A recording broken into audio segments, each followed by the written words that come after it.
ಶ್ರೀಗುರುಭ್ಯೋ ನಮಃ ಹರಿ ಓಂ ಶ್ರೀಗುರುಭ್ಯೋ ನಮಃ ಪರಮಗುರುಭ್ಯೋ ನಮಃ ಶ್ರೀಮದಾನಂದತೀರ್ಥಭಗವತ್ಪಾದಾಚಾರ್ಯಗುರುಭ್ಯೋ ನಮಃ ಓಂ ವೇದವ್ಯಾಸಾಯ ನಮಃ ಓಂ ಜಯತ್ತಜೋ ಗಂಟಗುಣೋರ್ಮಂಡಲಃ ತದೋದಿತೋ ಜ್ಞಾನಮರೀಚಿಮಾರಿ ಸ್ವಭಕ್ತಹರ್ತೋಷತಮೋ ನಿಯಂತ ವ್ಯಾಸಾವತಾರೋ ವರಿರಾತ್ಮಭಾಸ್ಕರಃ ಓಂ ಜಯತ್ತಜೋ ಅಕ್ಷೀಣಶುಗಾತ್ಮಬಿಂಬಃ ಸುಚ್ಛರೇಕಾಂತಿಪ್ರತಿತಃ ಸದೋದಿತಃ ಸ್ವಭಕ್ತಿಯ ಸಂತಾಪತುಷ್ಟಾಂತ ರಾಮಾವತಾರೋ ಹರಿಚಂದ್ರಮಾಃ ಓಂ ಜಯತ್ತಜೋ ಸಂಗಾಂಬುಬಲಾಂಬೂರೋ ಗುಣೋಚ್ಚರತ್ನಾಹರ ಆತ್ಮವೈಭವ ಸದಾ ತದಾತ್ಮಜ್ಞಾನಾದಿರಾಭ್ಯಃ ಕೃಷ್ಣಾವತಾರೋ ಹರಿರೇಖಸಾಗರಃ ಹರಿಚಿಂತಯಃ ಸರ್ವದೈವೈಕವಂದ್ಯಃ ಪರಬ್ರಹ್ಮವಾಪ್ಸಿಸಜ್ಜನಾನಾಂ ನಿಖಿಲಗುಣಗಣಾರ್ನೋ ನಿತ್ಯನಿರ್ಮುಕ್ತದೋಷಃ ಸಾರಸ್ಯ ನಯನೋऽಸು ಶ್ರೀಪತಿರ್ಮಾನದೋನಃ ಕಲ್ಯಾಣಾದ್ಭುತಗಾತ್ರಾಯ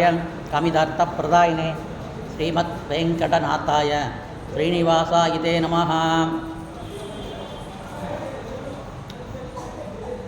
ಕೃಷ್ಣಾಯ ವಾಸುದೇವಾಯ ಹರೇ ಪರಮಾತ್ಮನೆ ಪ್ರಣತಕ್ಲೇಶನಾಶಾಯ ಗೋವಿಂದಾಯ ನಮೋ ನಮಃ.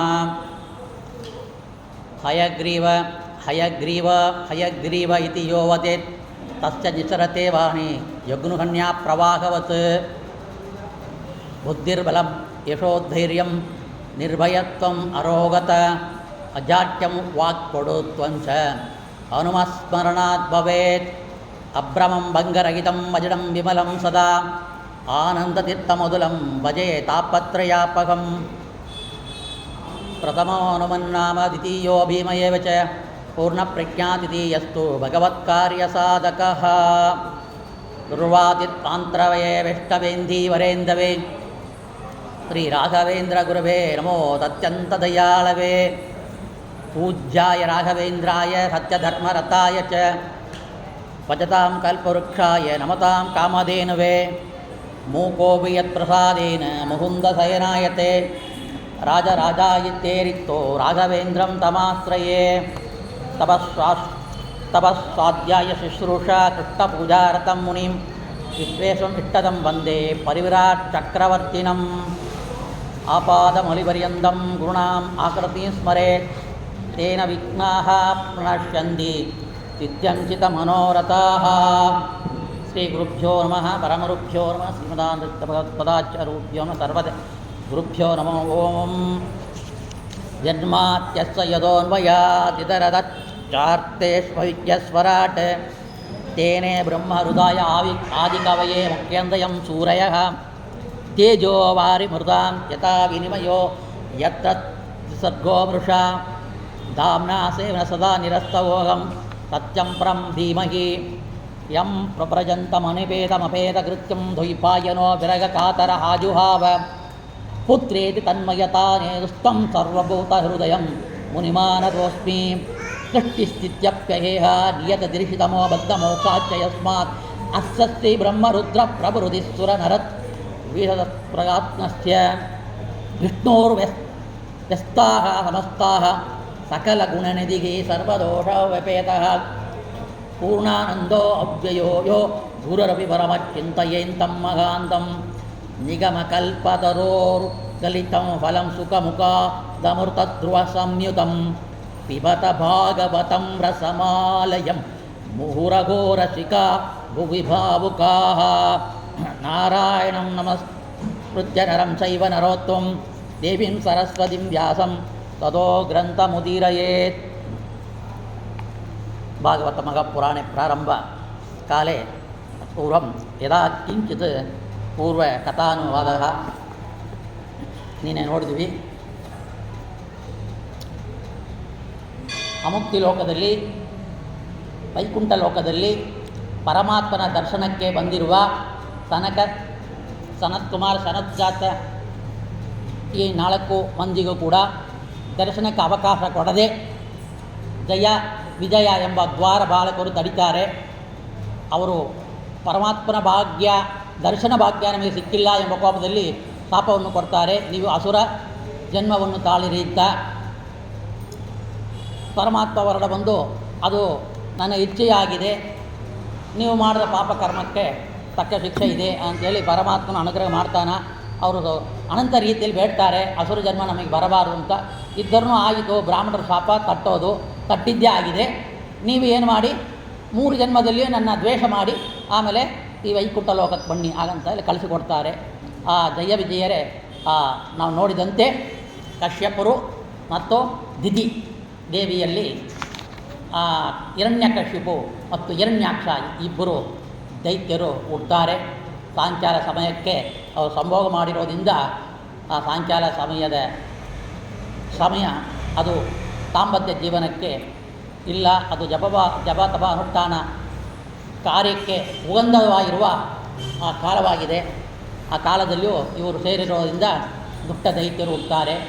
ಆ ಹಿರಣ್ಯಾಕ್ಷನ್ನೇ ವರಾಗಮೂರ್ತಿ ತನ್ನ ಕೈಯಿಂದಲೇ ಒಡೆದು ಸಾಯಿಸ್ತಾನ.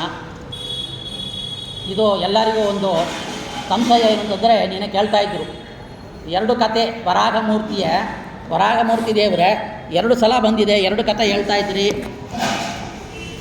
ಅದೇ ಕಥೆಯನ್ನು ಮತ್ತು ಯಾಕೆ ತಿರುಗಿ ಕೇಳಬೇಕು ಅಂತ. ಇಲ್ಲಿ ತಿರುಗಿ ಇರೋದಿಲ್ಲ. ಅದು ಬ್ರಹ್ಮದೇವರನಿಂದ ಹುಟ್ಟಿದ ಆದಿ ಹಿರಣ್ಯಾಕ್ಷ ಎಂಬ ರಾಕ್ಷಸ ದೈತ್ಯ ಏನಿದ್ದನೋ ಅವನು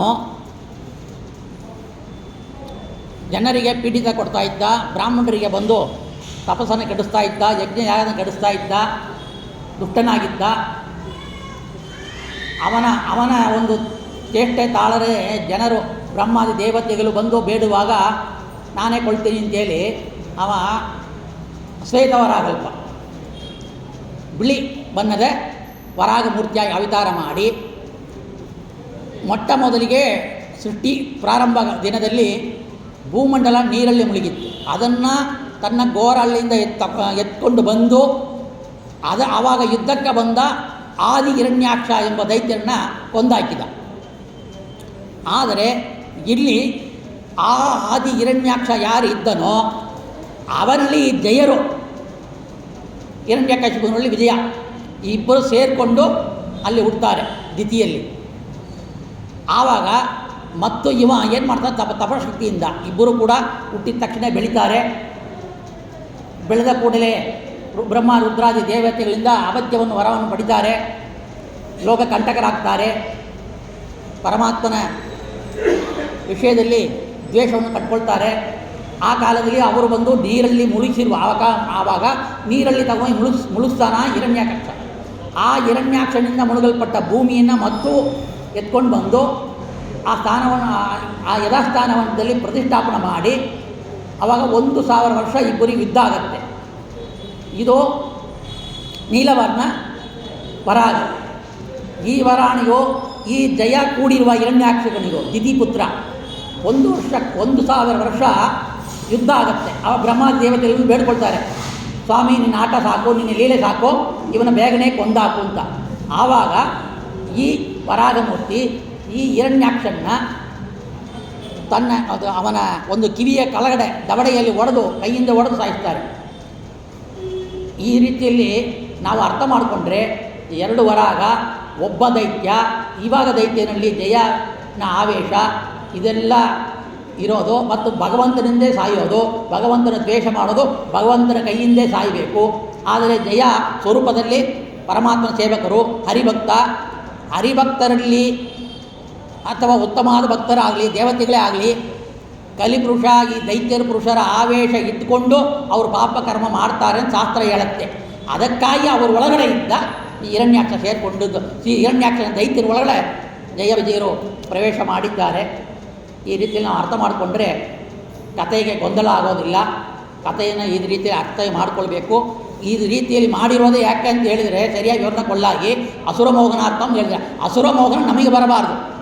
2 ವರಾಗ ಮೂರ್ತಿ ಒಬ್ಬನೇ, ಆದರೆ ಅದು ಶ್ವೇತವರಾಗ, ಇದು ನೀಲಿವರ್ಣ ವರಾಗ. ಹಾಗಂತೇಳಿ ಅರ್ಥ ಮಾಡ್ಕೊಳ್ಬೇಕು. ಬೇರೆ ಬೇರೆ ಯುಗದಲ್ಲಿ ಅದು ಪ್ರಾರಂಭದಲ್ಲಿ ನಡೆದಿದ್ದು, ಸೃಷ್ಟಿಯ ಪ್ರಾರಂಭದಲ್ಲಿ. ಆದರೆ ಈಗ ಇವನ ಕೊಳ್ಳುವುದಕ್ಕೆ ಮತ್ತೊಂದು ಅವತಾರ ಬೇರೆ ರೂಪದಲ್ಲಿ ಭಗವಂತ ಕಪ್ಪು ಬಣ್ಣದಲ್ಲಿ ಇದು ಮಾಡ್ತಾನೆ. ಆ ರೀತಿಯಲ್ಲಿ ಫಸ್ಟ್ ಬಂದಿದ್ದು ತಮ್ಮ ರೋಮದಿಂದ ಯಜ್ಞಕ್ಕೆ ಬೇಕಾಗಿರುವ ಎಳ್ಳು, ದರ್ಬೆ ಸಾಮಗ್ರಿಗಳನ್ನ ಸೃಷ್ಟಿ ಮಾಡಿದವರು. ಮೊಟ್ಟ ಮೊದಲಿಗೆ ಬಂದಿರೋ ವರಾಗ. ಇದೆಲ್ಲ ನಾವು ಜ್ಞಾಪಕದಲ್ಲಿ ಇಟ್ಕೊಂಡ್ರೆ ಯಾವ ಗೊಂದಲವೂ ಇಲ್ಲ. ಎರಡು ಸ್ಕಂದ ಮುಗಿದು ಈ ಮೂರನೇ ಸ್ಕಂದಕ್ಕೆ ನಾವು ನೋಡ್ತಾ ಇದ್ದೀವಿ.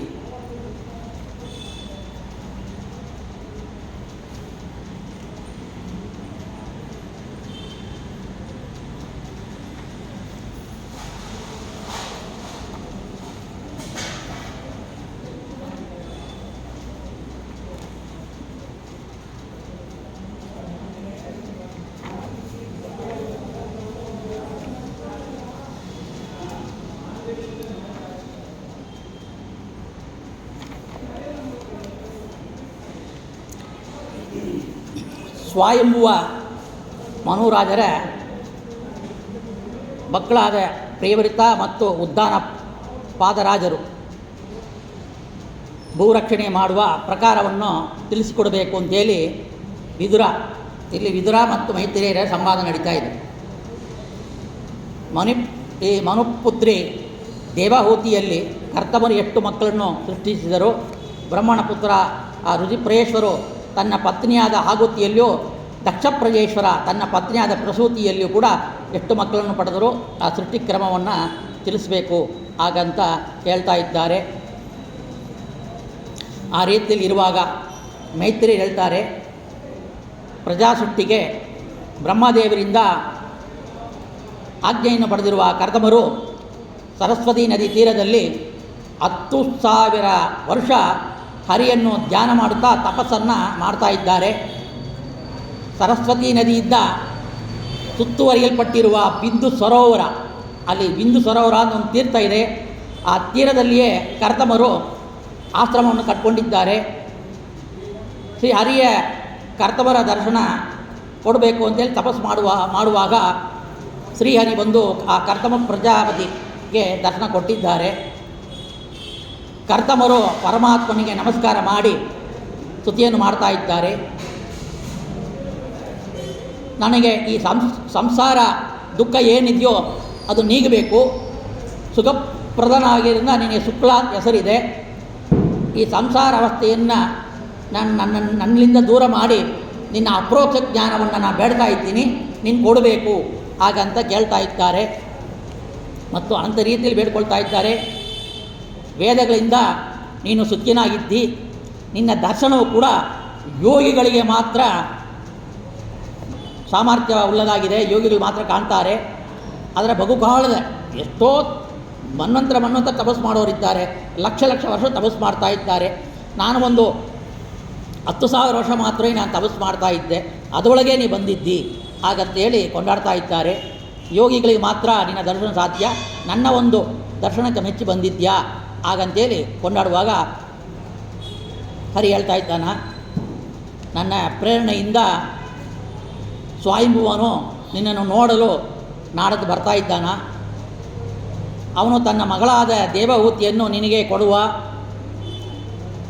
ಆ ದೇವಹೂತಿಯಲ್ಲಿ ನೀನು ಮಕ್ಕಳನ್ನು ಸೃಷ್ಟಿ ಮಾಡಬೇಕು. ಬಳಿಕ ನಾನು ಒಂದು ಅಂಶದಿಂದ ನಿನ್ನ ಮಗನಾಗಿ ನಾನು ಹುಟ್ಟುವೆ, ನಿನಗೂ ಮತ್ತು ನಿನ್ನ ಹೆಂಡತಿಯಾಗಿರುವ ದೇವಹೂತಿಯು ಕೂಡ ಉಪದೇಶವನ್ನು ಮಾಡಿ ಉದ್ಧಾರ ಮಾಡ್ತೀನಿ ಹಾಗಂತೇಳಿ ಪರಮಾತ್ಮ ಅನುಗ್ರಹ ಮಾಡ್ತಾ ಇದ್ದಾನ ಕರ್ತಮ ಪ್ರಜ್ವಾದಿಗೆ. ಈ ಹೇಳಿ ಅಂತರ್ಯಾಮಿಯಾಗಿ ಪರಮಾತ್ಮ ಹೋಗಿದ್ದಾನ. ಮತ್ತು ಮನು ಏನಿದ್ದಾನೋ ಸ್ವಯಂಭು ಮನು ರಾಜರಾಜೇಶ್ವರ ರೂಪಿಯಾಗ ಭಗವಂತನ ಮಾಡುತ್ತಿರುವ ಈ ವ್ಯಾಪಾರವನ್ನು ಕೊಂಡಾಡ್ತಾ ಶ್ರೀ ಹರಿಯ ಒಂದು ಪ್ರತಿಮೆಯಿಂದ ರಾಜನಿಗೆ ನಮಿಸ್ತಾ ಇದ್ದಾನೆ. ಪ್ರತಿಮೆ ಇಟ್ಕೊಂಡು ಕರ್ತಮರು ಆ ಕಾಲಕ್ಕೆ ಹೇಳ್ತಾ ಇದ್ದಾರೆ, ರಾಜ, ದುಷ್ಟ ನಿಗ್ರಹ ಮತ್ತು ಸಜ್ಜನ ರಕ್ಷಣೆಯೇ ನಿನ್ನ ಒಂದು ಸಂಚಾರವಾಗಿದೆ, ನಿನ್ನ ಮುಖ್ಯ ಉದ್ದೇಶವಾಗಿದೆ. ದುಷ್ಟರು ಹೆಚ್ಚು ಧರ್ಮದ ಕಡೆ ಮಾಡದೆ ಅವರು ದುಷ್ಟರಾಗಿರ್ತಾರೆ. ಆದ್ದರಿಂದ ನೀನು ಧರ್ಮ ರಕ್ಷಣೆಗಾಗಿ ಸರ್ವತ್ರ ಸಂಚಾರ ಮಾಡ್ತಾ ಇರುವಿ. ಆದರೂ ನೀನಿಲ್ಲಿಗೆ ಬಂದುದಕ್ಕೆ ಏನು ಕಾರಣ ಹಾಗಂತೇಳಿ ಕರ್ತಮರು ರಾಜರಾಜೇಶ್ವರಿ ರೂಪ ಇರುವ ಸ್ವಯಂಭುವ ಮನುವನ್ನ ಕೇಳ್ತಾ ಇದ್ದಾರೆ. ಅದಕ್ಕೆ ಸ್ವಯಂಭುವನು ಹೇಳ್ತಾ ಇದ್ದಾನ,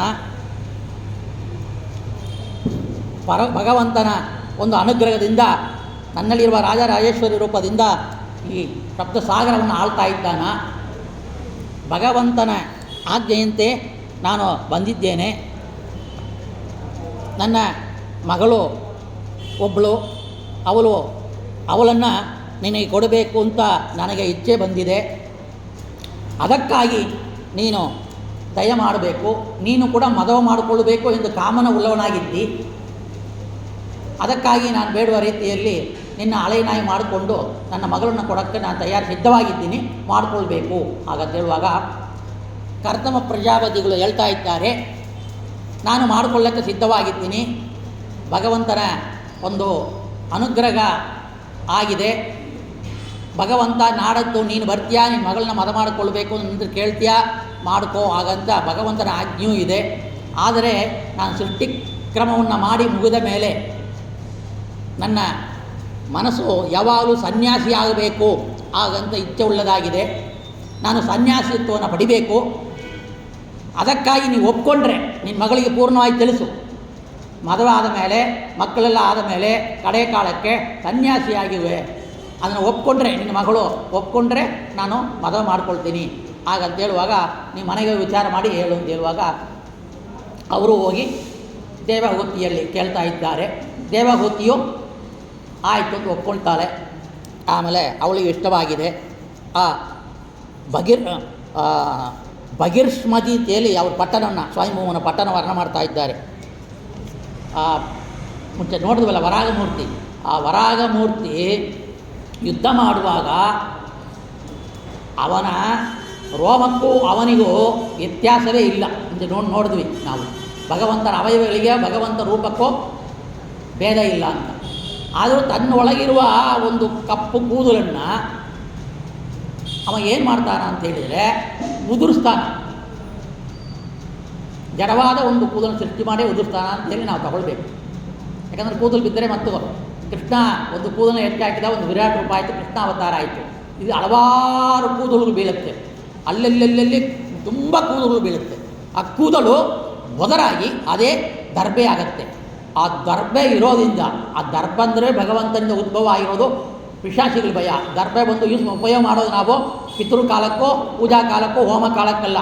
ಅವ ತುಂಬ ಅದನ್ನ ಇಟ್ಕೊಂಡು ಹೋಮ ಮಾಡ್ತಾನೇ ಇದ್ದಾನ. ಅದು ಅಲ್ಲೆಲ್ಲಿ ದರ್ಬೆಗಳು ಇರೋದ್ರಿಂದ ಅಲ್ಲಿ ಬರೋಕ್ಕೆ ಪಿಶಾಚಿಗಳು ದೈತ್ಯರು ಬರೋದಿಲ್ಲ. ಪಿಶಾಚು ದೈತ್ಯರು ಬರದೆ ಅದು ಆ ಭವಿಷ್ಯಪ್ರತಿ ತುಂಬ ಒಳ್ಳೆಯ ಜ್ಞಾನಿಗಳಿರೋ ಸ್ಥಳವಾಗಿ ಅವ ಆಳ್ವಿಕೆ ಮಾಡ್ತಾ ಇದ್ದಾನೆ ಹಾಗಂತೇಳಿ ವರ್ಣ ಮಾಡ್ತಾ ಇದ್ದಾರೆ.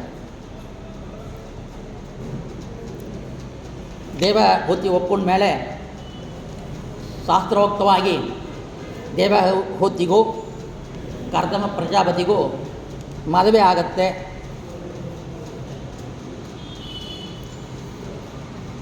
ಆವಾಗ ದೇವಹೂತಿಯನ್ನು ಸುಂದರವಾದ ದೇವಹೂತಿಯವಳು, ಕರ್ದಮ ಪ್ರಜಾಪತಿಯವರು ಕೂಡ ಯುವಕರಾಗಿದ್ದಾರೆ. ಮದುವೆ ಆಗತ್ತೆ ಇಬ್ಬರಿಗೂ. ಆದರೆ ಇವರು ಮನಸ್ಸಲ್ಲಿರೋದು ಸಂಸಾರ ಮಾಡಬೇಕು ಅಂತ ಇಚ್ಛೆ ಏನಿದೆಯೋ ಅದಕ್ಕಿಂತ ಹೆಚ್ಚಾಗಿ ಭಗವಂತನ ನೋಡಬೇಕು ಅಂತ ಇಚ್ಛೆ ಹೆಚ್ಚಾಗ್ತಾ ಧ್ಯಾನದಲ್ಲೇ ಕೂತು ಯಾವಾಗ ಬೇಗ ಬ್ರಹ್ಮಮುಹೂರ್ತಿ ಎದ್ದೇಳೋದು, ಸ್ನಾನ ಮಾಡೋದು, ಸಂಧ್ಯಾನ ಮಾಡೋದು, ದೇವ್ರ ಪೂಜೆ ಮಾಡೋದು, ಜಪದಲ್ಲಿ ಧ್ಯಾನದಲ್ಲಿ ಕೂತ್ಬಿಡೋದು. ಭಾಳ ಸಹಸ್ರ ವರ್ಷ ಕಳೆದೋಗುತ್ತೆ, ಎಷ್ಟೋ ಸಹಸ್ರ ವರ್ಷಗಳು. ಇವರಿಗೆ ಏನು ಬಂತು? ಮುದಿತನ ಬಂತು. ಚೆನ್ನಾಗಿ ಗಡ್ಡ ಎಲ್ಲ ಬಿಟ್ಕೊಂಡು ಬಿಳಿ ಕೂದಲು ಬಂದಿದೆ, ವಯಸ್ಸಾಗಿದೆ. ಇವಳಿಗೋ ಪಾಪ ಮುಖ ಎಲ್ಲ ಬಾಡೋಗಿ ಸುಂದರವಾಗಿ ಯುವತಿಯ ಇದ್ದೋಳು. ಪತಿ ಶುಶ್ರೂಷೆ, ಪತಿ ಸೇವೆ, ಆ ಭಗವಂತನಲ್ಲಿ ನಿಷ್ಠೆ, ಶಾಸ್ತ್ರದಲ್ಲಿ ತನ್ನ ಗಂಡನನ್ನು ಯಾವ ರೀತಿಯಲ್ಲಿ ಸೇವೆ ಮಾಡಬೇಕು ಅಂತೇಳಿ ಆ ರೀತಿಯಲ್ಲಿ ಸೇವೆ ಮಾಡ್ತಾ. ಈ ಕಾಲದಲ್ಲಿ ಆ ಥರ ಯಾರೂ ಇರೋಕ್ಕೆ ಸಾಧ್ಯ ಇಲ್ಲ, ಕಲಿಯುಗ. ಆ ಕಾಲದಲ್ಲಿ ಇದ್ದರು, ಅಂಥ ಪರಮಾತ್ಮನ ಭಕ್ತರು ಇದ್ದರು. ಶಾಸ್ತ್ರ ರೀತಿಯಲ್ಲಿ ತನ್ನ ಜೀವಮಾನವನ್ನು ನಡೆಸ್ಕೊಂಡು ಹೋಗ್ತಾಯಿದ್ದರು. ಪಾಪ ವಯಸ್ಸಾಯಿತು, ಅವರು ಎಷ್ಟೋ ವರ್ಷ ಕಣ್ತೈದು ನೋಡ್ತಾರೆ. ಎದುರಿಗೆ ತನ್ನ ಹೆಂಡತಿ ಇದ್ದಾಳೆ. ಅವರಿಗೆ ಸ್ಮರಣೆ ಬಂತಂತೆ, ನನಗೂ ಅವಳಿಗೂ ಮದುವಾಯಿತು, ಎಷ್ಟೋ ವರ್ಷ ಕಳೆದೋಯ್ತು. ಆದರೆ ನನ್ನ ಧ್ಯಾನದಲ್ಲಿ ಆ ಸುಖದಲ್ಲಿ ನಾನು ಸಂಸಾರ ಸುಖವನ್ನು ಮರ್ತೋಗಿ ಇವಳಿಗೆ ಸಂಸಾರ ಸುಖವೇ ಕೊಟ್ಟಿಲ್ಲ.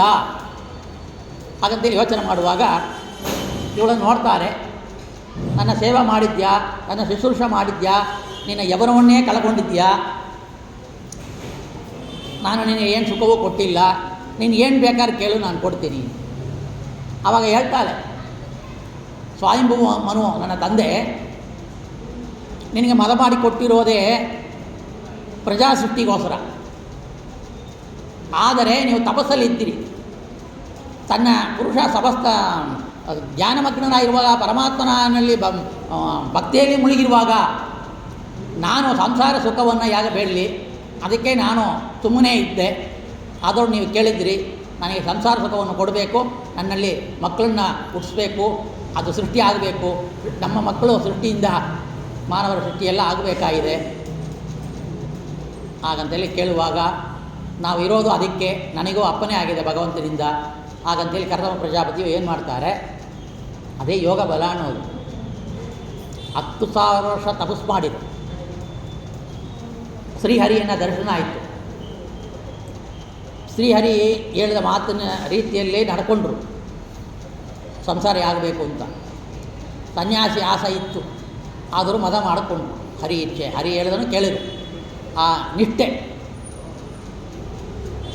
ಮತ್ತು ದೇವಹೂತಿ ಅವಳು ಮಾಡಿದ ಶುಶ್ರೂಷೆ ಇದೆಲ್ಲ ಸೇರಿ ಒಂದು ತಪಶಕ್ತಿಯಿಂದ ಏನು ಮಾಡ್ತಾರೆ, ಅವರು ಒಂದು ವಿಮಾನವನ್ನು ಸೃಷ್ಟಿ ಮಾಡ್ತಾರಂತೆ. ಆ ವಿಮಾನದಲ್ಲಿಯೋ ಏನೇನು ಬೇಕೋ ಎಲ್ಲ ಇತ್ತಂತೆ. ಪಾರ್ಕು, ಬೀಚು, ಸ್ತ್ರೀಗಳು, ಯೌವನ ಸ್ತ್ರೀಗಳು ಸೇವೆ ಮಾಡೋಕ್ಕೆ,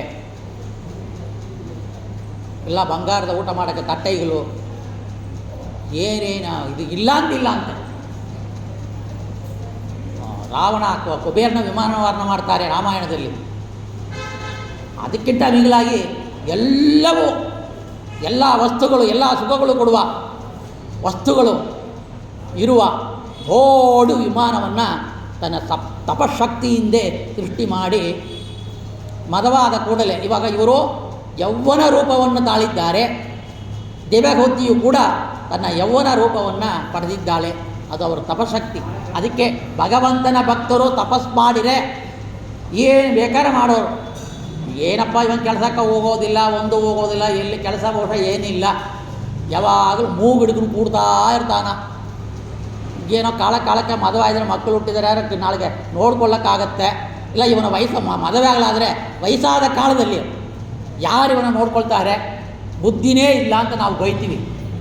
ಸದಾ ಪೂಜೆ ಮಾಡ್ತಾ, ಸಂಧ್ಯಾವನ ಮಾಡ್ತಾ, ಜಪ ಮಾಡ್ತಾ, 2 ಸಲ ಸ್ನಾನ ಮಾಡಿ ಕೂತ್ಕೊಂಡವ್ರವನಿಗೆ ನಾವು ಬೈತೀವಿ.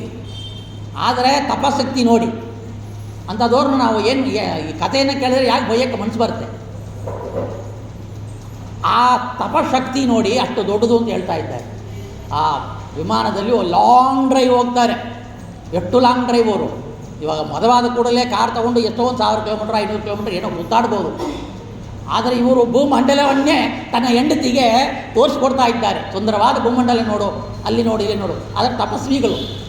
ಅವಳು ಪತಿವ್ರತೆ, ಅಲ್ಲಿಲ್ಲ ಪರಮಾತ್ಮನೇ ನೋಡಿದವಳು ನಾವು ತಗೊಳ್ಬೇಕು. ಆ ರೀತಿಯಲ್ಲಿ ಭೂಮಂಡಲವನ್ನು ಪ್ರದಕ್ಷಿಣೆ ಹಾಕ್ಕೊಂಡು ಆ ಸುಂದರವಾದ ವಿಮಾನ ಎಲ್ಲ ಇದೆ, ಕೆಲಸ ಮಾಡೋರೆಲ್ಲ ಇದ್ದಾರೆ, ಎಲ್ಲ ವಸ್ತುಗಳಿದೆ, ಸರ್ವಭೋಗಗಳನ್ನು ಅನುಭವಿಸ್ತಾ ಬರ್ತಾರೆ.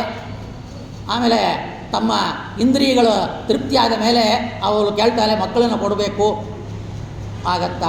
ಆವಾಗ ಅದೇ ರೀತಿಯಲ್ಲಿ ಇಬ್ಬರು ದಾಂಪತ್ಯ ಜೀವನ ಮಾಡ್ತಾ ಇದ್ದಾರೆ. ಆ ರೀತಿಯಲ್ಲಿ ಅವರು ತಾಂಬದ ಜೀವನ ಮಾಡೋದಕ್ಕೆ ಮಕ್ಕಳೆಲ್ಲ ಹುಡ್ತಾರಂತೆ.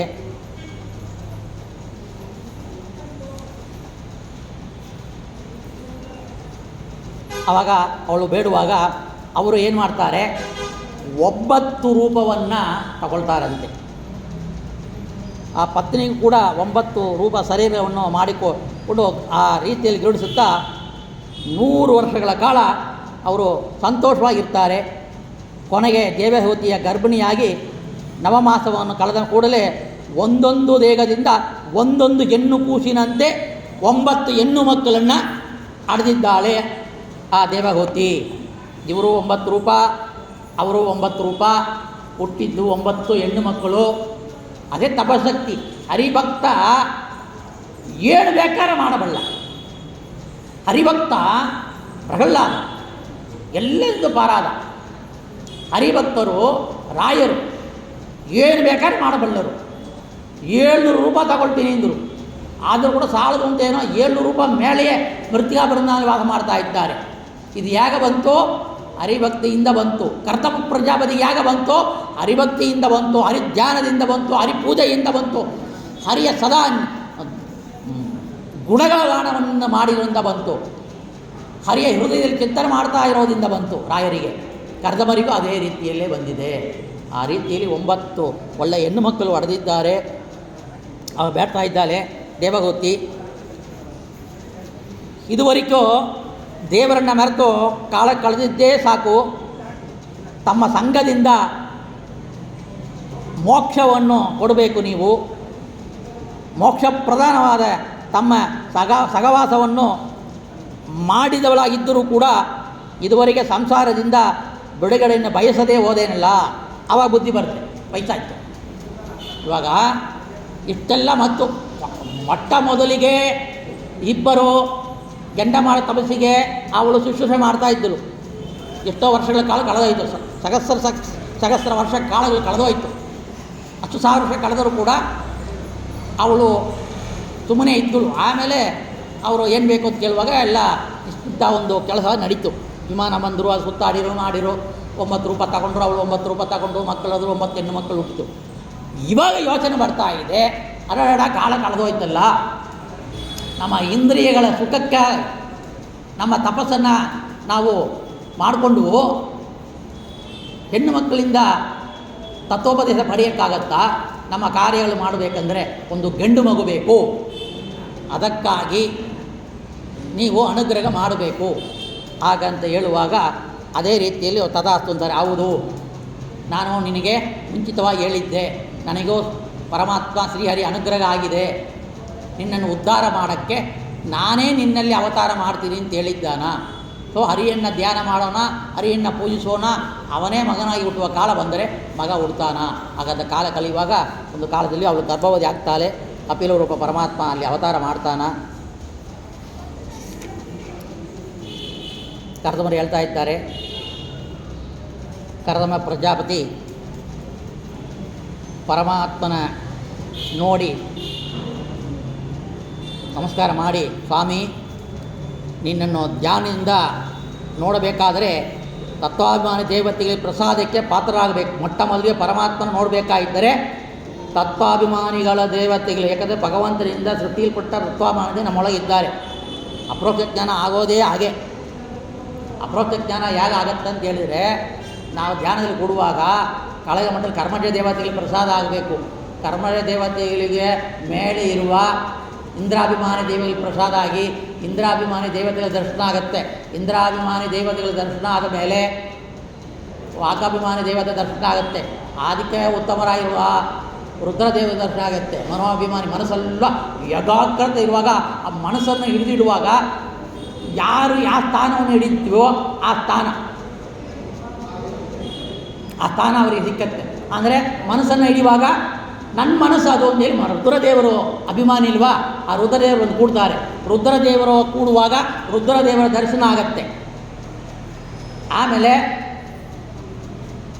ಮಗತತ್ವಾಭಿಮಾನಿ ವಾಯುದೇವರು ಬ್ರಹ್ಮದೇವರು ಅಷ್ಟು ಮಟ್ಟಿಗಾಗಿ ಬ್ರಹ್ಮದೇವರು ವಾಯುದೇವರ ದರ್ಶನದ ಕೂಡಲೇ ಇದು ಸ್ವಲ್ಪ ಲೇಟ್ ಆಗ್ಬೋದು ಒಬ್ಬರಿಂದ ಒಬ್ಬರು, ಆದರೆ ವಾಯುದೇವರ ದರ್ಶನ ಆದ ಕೂಡಲೇ ಭಗವಂತನ ದರ್ಶನ ಇಮಿಡಿಯೇಟ್ ಆಗುತ್ತೆ. ಹೃದಯ ಕಮಲದಲ್ಲಿ ಆ ಬಿಂಬರೂಪಿ ದರ್ಶನ ಆಗುತ್ತೆ. ಆ ರೀತಿಯಲ್ಲಿ ನಿನ್ನನ್ನು ನೋಡಬೇಕಾಗಿದ್ದರೆ ಈ ಮಾರ್ಗ ಇದನ್ನೇ ಹೇಳ್ತಾರೆ ಸಂಕ್ಷಿಪ್ತವಾಗಿ. ತತ್ವಾಭಿಮಾನ ದೇವರ ದರ್ಶನ ಆಗಬೇಕು, ಪ್ರಸಾದ ಆಗಬೇಕು ಅಂತಾಗ ಸ್ವಾಮಿಯಾದ ನೀನು ನಮ್ಮಂಥವರನ್ನು ಮಾಡುವ ಅಗರವನ್ನು ಲೆಕ್ಕಿಸದೆ ದಯಮಾಡಿ ನಮ್ಮ ಗುಡಿಸಲಲ್ಲಿ ಅವತಾರ ಮಾಡಿದ್ಯಾ ಹಾಗಂತೇಳಿ ಕೊಂಡಾಡ್ತಾ ಇದ್ದಾರೆ. ನಾನು ನಿನಗೆ ಶರಣಾಗಿದ್ದೇನೆ ಸ್ವಾಮಿ, ಸನ್ಯಾಸಕ್ಕೆ ಅಪ್ಪಣೆ ಕೊಡು. ಮುಂಚಿತವಾಗಿ ನಾನು ಕೇಳಿದ್ದೆ ಮತ್ತು ನಾನು ಕೇಳ್ತೀನಿ, ಸನ್ಯಾಸಿಗೆ ಅಪ್ಪಣೆ ಕೊಡು ಅಂತ.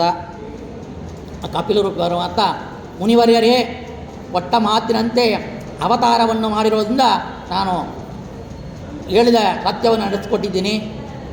ಸಜ್ಜನರಿಗೆ ತತ್ವಜ್ಞಾನವನ್ನು ಉಂಟು ಮಾಡುವುದಕ್ಕೂ ಮತ್ತು ಬ್ರಾಹ್ಮಣರುಗಳಿಗೆ ವಿಶೇಷ ಜ್ಞಾನ ಉಂಟು ಮಾಡುವುದಕ್ಕೂ ನಾನು ಅವತಾರವನ್ನು ಮಾಡಿರುವೆ ಅಂತ ಹೇಳ್ತಾ ಇದ್ದಾರೆ.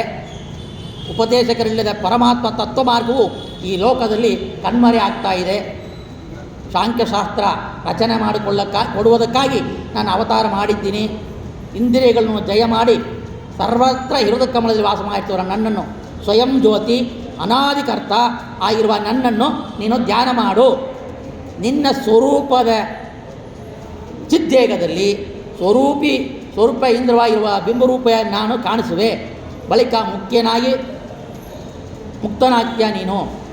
ನಾನು ನಿನ್ನ ತಾಯಿಗೆ ಉಪದೇಶ, ಅವಳ ಸಂಸಾರವನ್ನು ತೀರಿಸು. ನನ್ನ ತಾಯಿಯಾದ ದೇವಹೂತಿಗೆ ಉಪದೇಶ ಮಾಡ್ತೀನಿ ಹಾಗಂತೇಳಿ ಅವರು ಅನಂತ ರೀತಿಯಲ್ಲಿ ಈ ಸಂಖ್ಯಾಶಾಸ್ತ್ರವನ್ನು ಹೇಳ್ತಾರೆ ತಂದೆಗೆ. ಧ್ಯಾನದ ಕ್ರಮ ಹಾಗಂತೇಳಿ ಅದೇ ರೀತಿಯಲ್ಲಿ ಅವರು ಮತ್ತು ಪರಮಾತ್ಮನ ನೋಡಬೇಕು ಅಂತ ಇಚ್ಛೆ ಇರೋದ್ರಿಂದ ಧ್ಯಾನದಲ್ಲಿ ಮುಳುಗಿ ಪರಮಾತ್ಮನನ್ನು ನೋಡ್ತಾರೆ. ಬಿಂಬರೂಪಿ ದರ್ಶನ ಆಗತ್ತೆ ಕರ್ದಮ ಪ್ರಜಾಪತಿಗೆ. ಕರ್ದಮರಿಗೆ ಆದ ಕೂಡಲೇ ಅವರು ಅಡವಿಗೆ ಹೋಗಿ ಮತ್ತು ಧ್ಯಾನ, ಆ ಬಿಂಬರೂಪಿ ದರ್ಶನ ಮತ್ತೆ ನೋಡಬೇಕು ಅಂತ ಅನಿಸುತ್ತೆ. ಬಿಂಬರೂಪಿ ದರ್ಶನ ಒಂದು ಕ್ಷಣ ಹೊತ್ತು ಆದರೆ ನಾರದರು ಹೇಗೆ ಮಾಡಿರು, ಮತ್ತು ನೋಡಬೇಕು ಅಂದರೆ ಆ ಕಾಲದಲ್ಲಿಲ್ಲ. ನೀವು ಬ್ರಹ್ಮಪುತ್ರನಾಗಿ ಆದ ಮೇಲೆ ನಾನು ನೀನು ದರ್ಶನ ಕೊಡ್ತೀನಿ ಅಂತ ಹೇಳಿದರು ನಾರದರಿಗೆ. ಹಾಗಿದ್ದರೆ ಕರ್ದಮ ಪ್ರಜಾಪತಿ ದರ್ಶನ ಆಯಿತು. ಅವರು ಈ ಸಂಸಾರ ಅವಸ್ಥೆಯನ್ನು ಬಿಡಬೇಕು, ಸನ್ಯಾಸಿ ಆಗಬೇಕು ಅಂತಿರೋದ್ರಿಂದ ಸನ್ಯಾಸಿಯಾಗಿ ವಾನಪ್ರಸ್ಥಕ್ಕೆ ಅಡವಿಗೆ ಹೊರಟೋಗ್ತಾರೆ. ಈ ದೇವಹೂತಿ ಮಾತ್ರ ಇರ್ತಾಳೆ. ಈ 9 ಹೆಣ್ಣು ಮಕ್ಕಳು ದೇವಹೂತಿ ಎಲ್ಲ ವಾಸ ಮಾಡ್ತಾ ಇರೋ ಕಾಲಕ್ಕೆ ಆ ಕಪಿಲರೂಪಿ ಪರಮಾತ್ಮ ಆ ಹತ್ರ ಹೋಗಿ ಬೇಡ್ತಾ ಇದ್ದಾಳೆ. ಮುಂಚಿತವಾಗಿ ಬ್ರಹ್ಮದೇವರು ಹೇಳುವ ಒಂದು ವಚನ ಈ ರೀತಿಯಲ್ಲಿದೆ. ಕುಮಾರ ಕರ್ದಮ, ನನ್ನ ಮಾತಿನಂತೆ ನಡೆದಿರುತ್ತ ಬಹಳ ಸಂತೋಷ ಆಯಿತು. ನಿನ್ನ ಕುಮಾರಿಯರು ಉಳಿದ ಪ್ರಜಾಸೃಷ್ಟಿಯನ್ನು ಅನೇಕ ವಿಧವಾಗಿ ವೃದ್ಧಿ ಮಾಡ್ತಾರೆ. ನಿನ್ನ 9 ಹೆಣ್ಣು ಮಕ್ಕಳು ಇದ್ದಾರಲ್ವ, ಅವರಿಂದ ಪ್ರಜಾಸೃಷ್ಟಿ ಆಗತ್ತೆ. ಮರೀಚಿ ಅಂತ ಮೊದಲಾದ ಅನೇಕ ರೂಪ ಋಷಿಗಳು ಇದ್ದಾರೆ, ಅವರಿಗೆ ಮದುವೆ ಮಾಡಿಕೊಡು. ಆ ಸ್ವಾಮಿಯ ಹೆಸರು ಕಪಿಲ, ನಿನ್ನ ಮಗನ ಹೆಸರು ಕಪಿಲ ಅಂತ ಹೇಳ್ತಾರೆ. ಕ ಅಂದರೆ ಸುಖ, ಸದಾ ಪಿ ಇಂದ ಪಿಬತಿ ಅನುಭವಿಸ್ತಾ ಅಲ್ಲ, ಭಕ್ತರಿಗೆ ಶಾಶ್ವತವಾದ ಆನಂದವನ್ನು ಕೊಡುವುದರಿಂದ ಕಪಿಲ ಹಾಗಂತ ಹೇಳ್ತಾ ಇದ್ದಾರೆ. ಕಪಿಲ ಅಂದರೆ ಇನ್ನು ಎಷ್ಟು ಅರ್ಥಗಳಿದೆ, ಕಾಲಾವಕಾಶ ಇದ್ದರೆ ಅದು ನೋಡೋಣ. ಈ ರೀತಿಯಲ್ಲಿ ಆ ತಾಯಿ ದೇವಹೂತಿ ಬೇಡ್ತಾ ಇದ್ದಾಳೆ. ದೇವ, ಇಂದ್ರಿಯಗಳನ್ನು ತೃಪ್ತಿಪಡಿಸುವುದಲ್ಲೇ ಇದುವರೆಗೆ ಕಳೆದೋಯ್ತು. ನನಗೆ ಅಜ್ಞಾನ ತುಂಬಿಕೊಂಡಿದೆ. ಇಂದ್ರಿಯಗಳನ್ನ ಎಷ್ಟು ತೃಪ್ತಿಪಡಿಸಿದ್ರು ಇಂದ್ರಿಯಗಳು ತೃಪ್ತಿ ಆಗೋದಿಲ್ಲ. ಒಂದೊಂದು ಕಾಲಕ್ಕೂ ಒಂದೊಂದು ವರ್ಷಕ್ಕೂ ಬೆಳೀತಾ ನಮ್ಮ ಇಂದ್ರಿಯಗಳ ಸುಖ ಬೇರೆ ಬೇರೆ ರೀತಿಯಲ್ಲಿ ಇರುತ್ತೆ.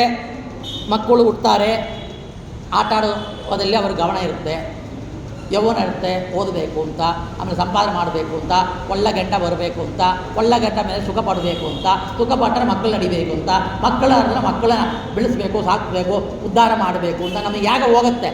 ಒಂದೊಂದು ವರ್ಷಕ್ಕೋ ಒಂದೊಂದು ಕಾಲಕ್ಕೋ ಒಂದೊಂದು ವಯಸ್ಸಿಗೋ ಒಂದೊಂದು ಇಚ್ಛೆ ಇಂದ್ರಿಯಗಳಿಗೂ ಅದಕ್ಕಂತವೇ ಮೀಸಲಿರ್ತೀವಿ. ಇಂದ್ರಿಯಗಳ ವಿಷಯಗಳನ್ನ ಪರಮಾತ್ಮನ ಕಡೆ ಹೋಗದೆ ಮಕ್ಕಳ ಪೋಷಣೆ, ಪಾಲನೆ, ಮನೆ ಕಟ್ಟೋದು, ಮಾಡೋದು ಇದಕ್ಕೇ ಹೋಗ್ತಾ ಇದೆ. ಅದನ್ನೇ ಇವಳು ಹೇಳ್ತಾ ಇರೋದು, ನನ್ನ ಇಂದ್ರಿಯಗಳನ್ನು ತೃಪ್ತಿಪಡಿಸೋಕ್ಕಾಗೋದಿಲ್ಲ, ನಿನ್ನ ಮರವಕ್ಕಿದ್ದೇನೆ, ಒಳ್ಳೆ ಗಂಡನ್ನು ಕೊಟ್ಟು ತತ್ವೋಪದೇಶ ಮಾಡೋಕ್ಕೆ ಅವತಾರ ಮಾಡಿದಿ.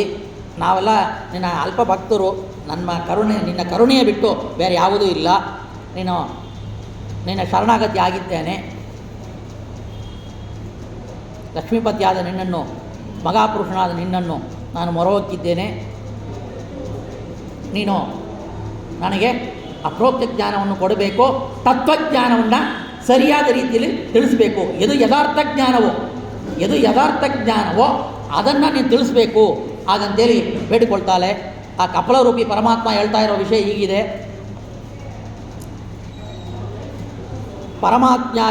ಪರಮಾತ್ಮನ ವಿಷಯದಲ್ಲಿ ತತ್ವಜ್ಞಾನ ಪಡೆಯೋದಿಂದವೇ ಮೋಕ್ಷ ಲಭಿಸುವುದು. ಬೇರೆ ಏನು ಮಾರ್ಗ ಇದೆ ಅಂತಂದರೆ, ನಿನ್ನ ಊರಿಗೆ ಏನು ವೈಕುಂಠ ಅಂತಾರೆಯೋ ಅಲ್ಲಿ ಹೋಗೋಕ್ಕೆ ಇದನ್ನು ಮಾರ್ಗ, ರೂಟು ಯಾವುದು ಅಂದರೆ ಪುರುಷ ರೂಪ ಹೇಳ್ತಾ ಇದೆ. ಜ್ಞಾನಭಂಗಾವಿದ್ಯತೆ ಅಯನಾಯ, ಜ್ಞಾನ ಇಲ್ಲದೆ ಮೋಕ್ಷ ಇಲ್ಲ.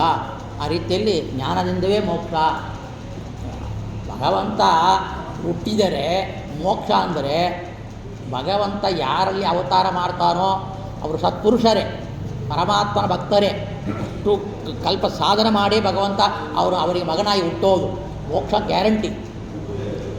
ಭಗವಂತ ನನ್ನ ಮಗ ನನಗೆ ಮೋಕ್ಷ ಅಂತ ಹೇಳಿ ಕೊಡೋಕ್ಕಾಗೋದಿಲ್ಲ. ಅವರೂ ಜ್ಞಾನದಿಂದಲೇ ಪಡಿಬೇಕು. ಮತ್ತು ನಮ್ಮ ಮಧ್ವಾಚಾರ್ಯ ಹೇಳ್ತಾ ಇರೋ ವಿಷಯವೇ ಜ್ಞಾನದಿಂದವೇ ಮೋಕ್ಷ ಅಂತ. ಹೋಮ ಮಾಡಿದರೆ ಮೋಕ್ಷ, ಧ್ಯಾನ ಮಾಡಿದರೆ ಮೋಕ್ಷ, ಎಲ್ಲ ಅಂತಃಕರಣ ಶುದ್ಧಿಗೆ ಓದೋದು, ತತ್ವಜ್ಞಾನ ಪಡೆಯೋದು, ಸತ್ಶಾಸ್ತ್ರ ಓದೋದು ಎಲ್ಲವೂ ಕೂಡ ಅಂತಃಕರಣ ಶುದ್ಧಿ ದ್ವಾರ, ಪರಮಾತ್ಮ ಪ್ರಸಾದ ದ್ವಾರ ಅಪ್ರೋಕ್ತ ಜ್ಞಾನ ಎಂಬ ಮೋಕ್ಷ ಆಗಬೇಕು. ಜ್ಞಾನ ಉದ್ಭವ ಹಾಕು. ಅದಕ್ಕೆ ಪರಮಾತ್ಮನ ಮತ್ತು ಆ ತಾರತಮ್ಯ ಸಿದ್ಧಾಂತ ತಿಳುವಳಿಕೆ ನಮ್ಮಲ್ಲಿ ಇರಬೇಕು. ಮೊಟ್ಟ ಮೊದಲಿಗೆ ಮನೋವಶೀಕರಣವನ್ನು ನೀನು ಮಾಡಬೇಕು. ಯಾಕಂದರೆ ಕಪಿಲರೂಪಿ ಭಗವಂತ ಹೇಳುವ ವಚನವೇ ಅದು. ಮನಯೇವ ಕಾರಣಂ ಬಂಧ ಮೋಕ್ಷಯೋಹೋ. ಒಂದು ಕೀಳಿ ಇರುತ್ತೆ, ಒಂದು ಬಾಗಿಲು ಇರುತ್ತೆ, ಬಾಗಿಲಿಗೆ ಕೀ ಇರುತ್ತೆ. ಇವಾಗ ನಾನು ಮನೆ ಬಾಗಿಲು ಹಾಕ್ಕೊಂಡು ಬಂದೆ. ಯಾ ಕೀಯಿಂದ ನಾನು ಬಾಗಿಲು ಹಾಕಿದನೋ, ಬಾಗಿಲನ್ನು ಮುಚ್ಚಿದನೋ, ಲಾಕ್ ಮಾಡಿದನೋ, ಆ ಕೀಯನ್ನು ಇಟ್ಕೊಂಡೇ ನಾವು ಬಾಗಿಲು ತೆಗಿಬೇಕು. ಬೇರೆ ಕೀ ಇಟ್ಕೊಂಡ್ರೆ ಆಗೋದಿಲ್ಲ. ಆ ಡಿಸೈನ್ ಇಲ್ಲ, ಆ ಡಿಸೈನೇ ಇರಬೇಕು. ಆ ರೀತಿಯಲ್ಲಿ ನಮಗೆ ಬಂಧನಕ್ಕೆ ಕಾರಣವಾಗಿರೋದೇ ನಮ್ಮ ಮನಸ್ಸು. ಜನ್ಮ ಜನ್ಮಕ್ಕೂ ನಮ್ಮ ಮನಸ್ಸು ನಮ್ಮ ಹತೋಟಿಯಲ್ಲಿ ಇಲ್ಲ, ಎಲ್ಲೆಲ್ಲೋ ಹೋಗ್ತಾ ಇದೆ. ಅದಕ್ಕೆ ಪ್ರವೃತ್ತಿಗಳು ಬೇರೆ ಬೇರೆ ಬೇರೆ ರೀತಿಯಲ್ಲಿ ಆಗ್ತಾಯಿದೆ. 6:30 7 ಪ್ರವಚನ ಭಾಗವತ ಕೇಳಿದರೆ ಪುಣ್ಯ, ಶ್ರವಣ ಮಾಡೋಣ, ತತ್ವಜ್ಞ ಉಪದೇಶ ಪಡೆಯೋಣ, ಅದರಿಂದ ನಾವು ತತ್ವಜ್ಞಾನವನ್ನು ಪಡೆದು ಅಂತಃಕರಣ ಶುದ್ಧಿ ಮಾಡಿಕೊಳ್ಳೋಣ ಅಂತ ಮನಸ್ಸು ಹೋದರೆ ಮನಸ್ಸು ಆ ತತ್ವಜ್ಞಾನ ವಿಷಯದಲ್ಲಿ ತೊಡಗಿಕೊಂಡು ಭಗವಂತನ ವಿಷಯದಲ್ಲಿ ಜ್ಞಾನವನ್ನು ಪಡೆಯೋಕ್ಕೆ ಪ್ರಾರಂಭವಾಗತ್ತೆ. ಅದೇ ಮನಸ್ಸು 6:30 ಆಯಿತು, ಬಜ್ಜಿ ಬೋಂಡ ಕರೆದು ಒಂದು 10 ಬಜ್ಜಿ ಬೋಂಡ ತಿಂದು ಕರಿಯೋಣ ಅಂದರೆ ಆಯಿತು, ಹೆಂಡತಿಗೆ ಜೋರು ಮಾಡ್ತಾನೆ, ಕರಿಯೇ ಬೋಂಡ ಅಂದರೆ ಅವ್ನು ಕರೆದು ಕೊಡ್ತಾಳೆ. ಅದೇ 6:30ಗೆ ಭಾಗ್ಯಲಕ್ಷ್ಮಿ ಅಂತ ಒಂದು ಸೀರಿಯಲ್ ಇದೆ, ಅದಕ್ಕೆ ಆಮೇಲೆ ಮಹಾಲಕ್ಷ್ಮಿ ಅಂತ ಒಂದು ಸೀರಿಯಲ್ ಇದೆ, ಆಮೇಲೆ ಗಂಡ ಹೆಂಡತಿ ಜಗಳ ಅಂತ ಒಂದು ಸೀರಿಯಲ್ ಇದೆ, ಅತ್ತೆಯನ್ನು ಕೊಂದಾಕಿದ್ರು ಒಂದು ಸೀರಿಯಲ್ ಇದೆ. ಈ ಥರ ಸೀರಿಯಲ್ ಮೇಲೆ ಸೀರಿಯಲ್ ಇದೆ. ಅದನ್ನು ನೋಡ್ತಾ ಕೂತ್ಕೊಳ್ಳ. ಹಾಗಂದ್ರೆ ಮನಸ್ಸು ಹೋದರೆ ಮನಸ್ಸು ಅಲ್ಲಿಗೆ ಹೋಗುತ್ತೆ. 6:30 ಆಯಿತು, ಸಿನಿಮಾ ನೋಡೋಣ, ಸಿನಿಮಾಗೆ ಹೋಗುತ್ತೆ. ಈ ಮನಸ್ಸು ಎಲ್ಲೆಲ್ಲಿ ಪ್ರವರ್ತ ಮಾಡುತ್ತೋ, ಎಲ್ಲೆಲ್ಲಿ ಪ್ರೇರಣೆ ಆಗುತ್ತೋ ಆ ರೀತಿಯಲ್ಲಿ ಮನಸ್ಸು ಹೋಗೋದ್ರಿಂದ ಮೊಟ್ಟ ಮೊದಲಿಗೆ ನಾವು ಜಯಿಸಬೇಕಾದ್ದು ಮನಸ್ಸನ್ನು ಮಾತ್ರವೇ. ಯಾಕಂದರೆ ಮನಸ್ಸಿಂದವೇ ನಿನ್ನ ಪ್ರವೃತ್ತಿ, ಮನಸ್ಸಿಂದವೇ ಜನ್ಮ ಆಯಿತು. ನಿನ್ನ ಮನಸ್ಸು ಎಲ್ಲಿ ಹೋಯ್ತೋ ಕಡೆ ಸಾಯುವಾಗ ಜನ್ಮದಲ್ಲಿ ಅಲ್ಲಿಗೆ ಹೋಯ್ತು, ಮತ್ತು ಆ ಪ್ರಾಣಿಯಾಗೋ ಆ ಮನೆಯೋ ಆ ಜನ್ಮಕ್ಕೆ ನೀ ತಾಳಿದಿ. ಈ ರೀತಿಯಲ್ಲಿ ಮನಸ್ಸನ್ನು ಮೊಟ್ಟಲು ಬಂಧನವನ್ನು ಮಾಡು. ಮನಸ್ಸನ್ನು ಬಂಧನ ಮಾಡೋದೇ ಮೋಕ್ಷಕ್ಕೆ ಕಾರಣ. ಮನಸ್ಸು ನಿನ್ನ ವಶದಲ್ಲಿ ಇಲ್ಲಾಗಿದ್ದರೆ ಅದು ಮೋಕ್ಷ ಕೊಡೋದಿಲ್ಲ. ಯಾಕಂದರೆ ಮನಸ್ಸನ್ನು ಗಟ್ಟಿ ಮಾಡಿಕೊಂಡೇ ಜ್ಞಾನದಲ್ಲಿ ಕೂಡಬೇಕು ಹಾಗಂತೇಳಿ ಬಂಧನ ಶಕ್ತಿಯು ಕೂಡ ಅರಿಯ ಶಕ್ತಿಯಿಂದ ಆ ಜೀವನಿಗೆ ಉಪದ್ರವ ಕೊಡಲು ಅಸಮರ್ಥವಾಗುವುದು ಅಂತ ಹೇಳ್ತಾ ಇದ್ದಾರೆ. ಇದು ಭಾಷ್ಯದಲ್ಲಿ ಆಚಾರ್ಯ ಹೇಳ್ತಾರೆ, ತಾತ್ಪರ್ಯದಲ್ಲಿ. ಮನಸ್ಸನ್ನು ಬಂಧ ಮಾಡಿಕೊಂಡು ಧ್ಯಾನದಲ್ಲಿ ಕೂತ್ಬಿಟ್ರೆ ಭಗವಂತ ಕೂಡ ಅಸಮರ್ಥನಾಗ್ತಾನೆ. ಏನು ಅರ್ಥ ಅಂದರೆ ಅದು ಅವರಿಗೆ ಅನುಗ್ರಹ ಮಾಡಬೇಕು ಅಂತ, ಭಕ್ತರಿಗೆ ಅನುಗ್ರಹ ಮಾಡಬೇಕು ಅಂತ. ಆದರೆ ನಾವು ಒಂದು ಕಥೆ ಕೇಳಿದೆವು, ತಿರುಬುರಾಸುರರು ಎಲ್ಲ ಮಾಡಿದ್ರು, ಧ್ಯಾನ ಮಾಡೋಣ ಅಂತ ಬಂದರು, ಮೋಕ್ಷ ಪಡೆಯೋಣ ಅಂತ ಬಂದರು. ಆದರೆ ಬುದ್ಧರೂಪಿ ಭಗವಂತ ಅವ್ರ ಮನಸ್ಸನ್ನು ಕೆಡಿಸಿದ. ಇದು ವ್ಯತ್ಯಾಸ ಆಯ್ತಿಲ್ಲ. ಅಂದರೆ ಒಳ್ಳೆಯವರಿಗೆ ಜಪತಪನುಷ್ಠಾನ ಧ್ಯಾನದಲ್ಲಿ ಕೊಡುವಾಗ ಮನಸ್ಸು ಅಲ್ಲಿ ಮನಸ್ಸು ನಿಗ್ರಹ ಮಾಡೋಕ್ಕೆ ಭಗವಂತ ಅನುಗ್ರಹ ಮಾಡ್ತಾನ ಅಂತ ಅರ್ಥ. ಆ ರೀತಿಯಲ್ಲಿ ಭಗವಂತನ ತಿಳಿಬೇಕು.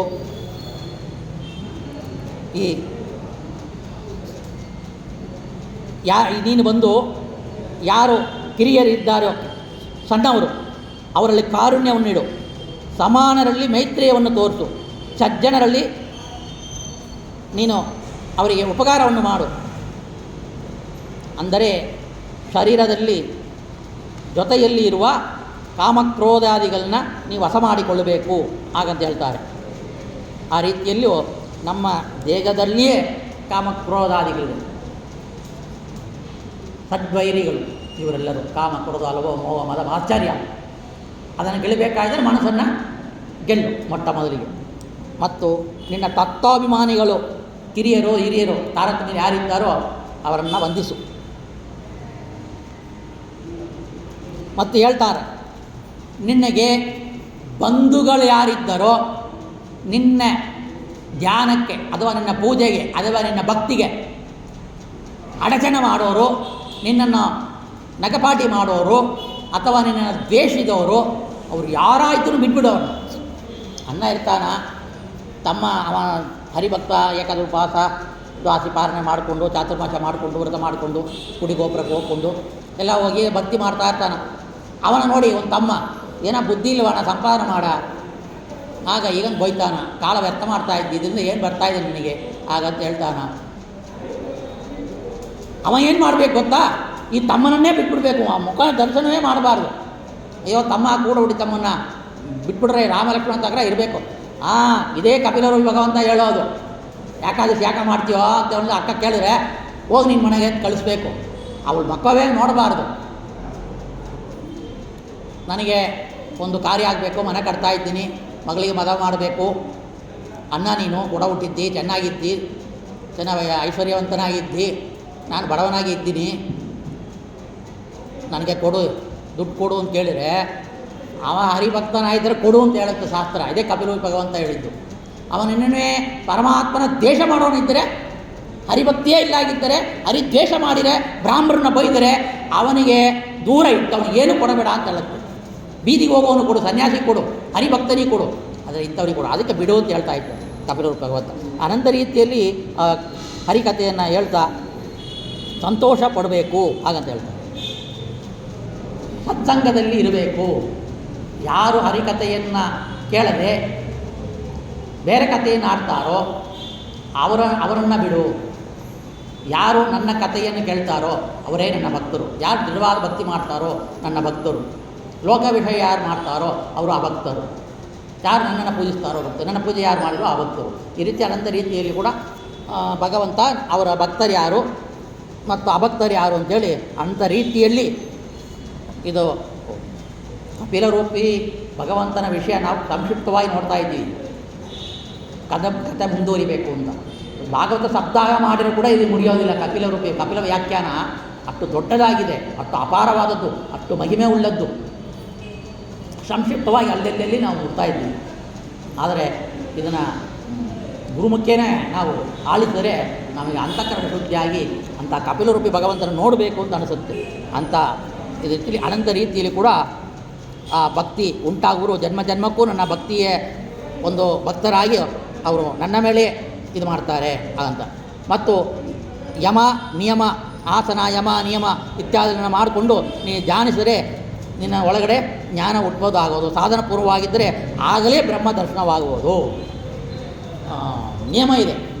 ಏನೋ ಸ್ನಾನ ಜಪ ಮಾಡೋಕ್ಕೆ ಮುಂಚೆ ಸ್ನಾನ, ಆಚಮನ, ಆಸನ ಆಚಮನೀಯ ಮತ್ತು ಪ್ರಾಣಾಯಾಮ, ಇಂದ್ರಿಯ ನಿಗ್ರಹಣ, ವಾಯು ನಿಗ್ರಹಣ, ಸಮಾಧಿ, ಖಂಡ ಧ್ಯಾನ, ಅಖಂಡ ಧ್ಯಾನ.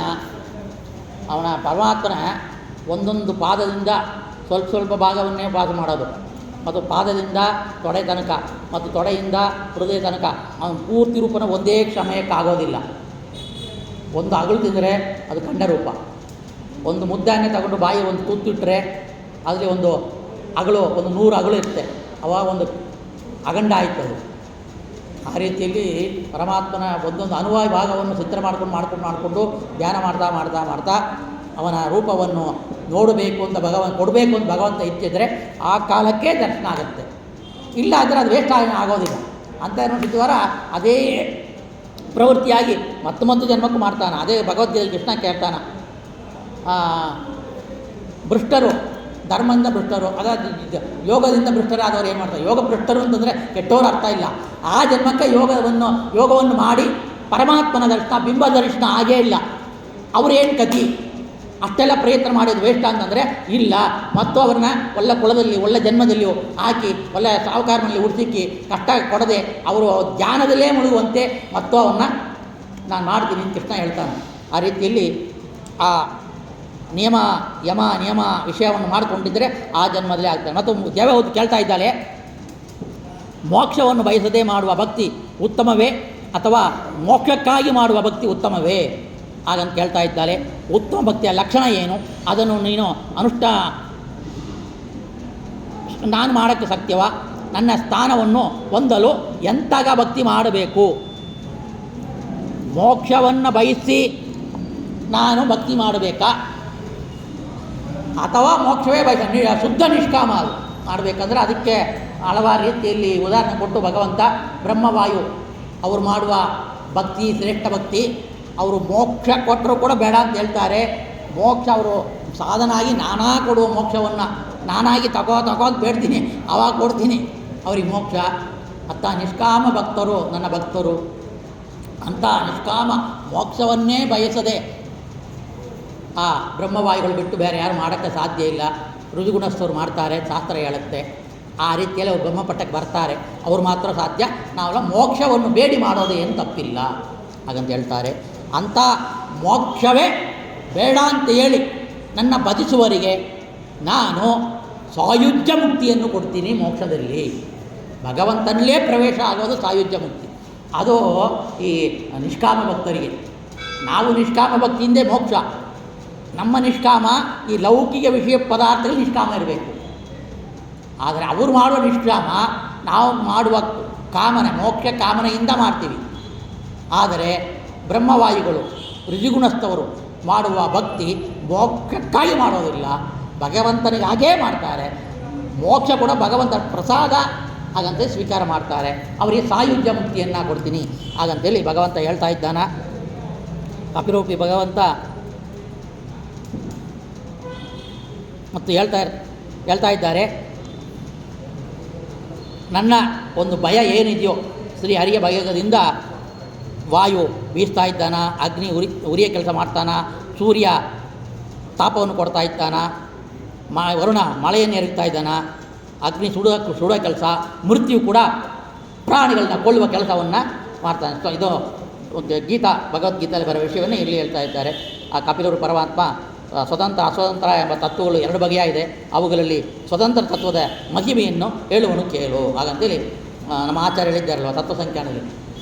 ಸ್ವತಂತ್ರಂ ಅಸ್ವತಂತ್ರ ತತ್ವಂ ದ್ವಿಮುಷದೆ ಸ್ವತಂತ್ರೋ ಭಗವಾನ್ ವಿಷ್ಣು ಅಂತ ಹೇಳ್ತಾರೆ. ಅದೇ ಭಗವಂತ ನಾನೇ ಸ್ವತಂತ್ರ ಕರ್ತನಾಗಿದ್ದೀನಿ, ಎಲ್ಲ ಜಡಚೇತನ ಪದಾರ್ಥಗಳಿದ್ದೀನಿ, ನನ್ನ ಬಿಟ್ಟು ಸ್ವಾತಂತ್ರ್ಯ ಯಾರೂ ಇಲ್ಲ ಅಂಥೇಳಿ ಅನಂತ ರೀತಿಯಲ್ಲಿ ಕೂಡ ಆ ಸ್ವಾತಂತ್ರ್ಯ ಯಾಗ ಬಂತು, ಏನು, ಎಲ್ಲಿ, ಯಾವ ರೂಪದ ಸ್ವಾತಂತ್ರ್ಯ ರೂಪ ಇದ್ದಾನೆ ಅಂಥೇಳಿ ದೇವಹೂತಿಗೆ ಅನಂತ ರೀತಿಯಲ್ಲಿ ಉಪದೇಶವನ್ನು ಕೊಡ್ತಾ ಇದ್ದಾರೆ. ಮತ್ತು ಕೇಳ್ತಾ ಇದ್ದಾರೆ, ಈ ಜೀವ ಪಡುವ ಸುಖ ದುಃಖಕ್ಕೂ ಯಾರು ಕಾರಣ? ನಾನೇ ಕಾರಣ, ಶ್ರೀಹರಿಯೇ ಕಾರಣ. ಯಾಕೆ? ನಾರಾಯಣಾಯ ಪರಿಪೂರ್ಣ ಗುಣಾರ್ಣವಾಯ ವಿಶ್ವೋದಯ ಸ್ಥಿತಿಲಯ ನಿಯತಿಪ್ರದಾಯ ಜ್ಞಾನಪ್ರದಾಯ ವಿಬುಧಾಸುರ ಸುಖ ದುಃಖ ಸತ್ಕಾರಣಾಯ ವಿತತಾಯ ನಮೋ ನಮಸ್ತೆ. ಸುಖ ದುಃಖಕ್ಕೆ ಕಾರಣಭೂತನಾದ ಭಗವಂತ. ಸುಖ ಭಗವಂತನಿಂದ, ದುಃಖದಿಂದ ಯಾರೋ ದೈತ್ಯರಿಂದ ಪಾಪ ಮಾಡ್ತೀವಿ, ಆ ದುಃಖವನ್ನು ಕೊಡೋರು ದೈತ್ಯರು ಇಲ್ಲ. ಆ ದೈತ್ಯರಿಗೆ ದುಃಖ ಕೊಡಬೇಕಂತೆ ಅಜ್ಞಾನ ಕೊಡ್ತಾನೆ. ಮೋಕ್ಷದ ಮಾರ್ಗ ಅವರಿಗೆ ಕೊಡೋದೇ ಇಲ್ಲ. ಅಜ್ಞಾನದಿಂದ ಸಂಸಾರದಿಂದ ಅವನಿಗೆ ಹಾಕಿ ದುಃಖ ಪಡಿಸೋದೇ ಭಗವಂತ. ಅದಕ್ಕೆ ಸುಖ ಕೊಡುವವನು ನಾನೇ, ದುಃಖ ಕೊಡುವವನು ನಾನೇ, ಯಾಕಂದರೆ ನಾನೇ ಸ್ವತಂತ್ರ ಹಾಗಂತ ಹೇಳ್ತಾ ಇದ್ದಾನೆ. ಪ್ರಕೃತಿ ಪುರುಷರು ಇಬ್ಬರು ಜಗತ್ಕಾರಣದಲ್ಲಿ ಸಮವೇ ಅಲ್ಲವೇ?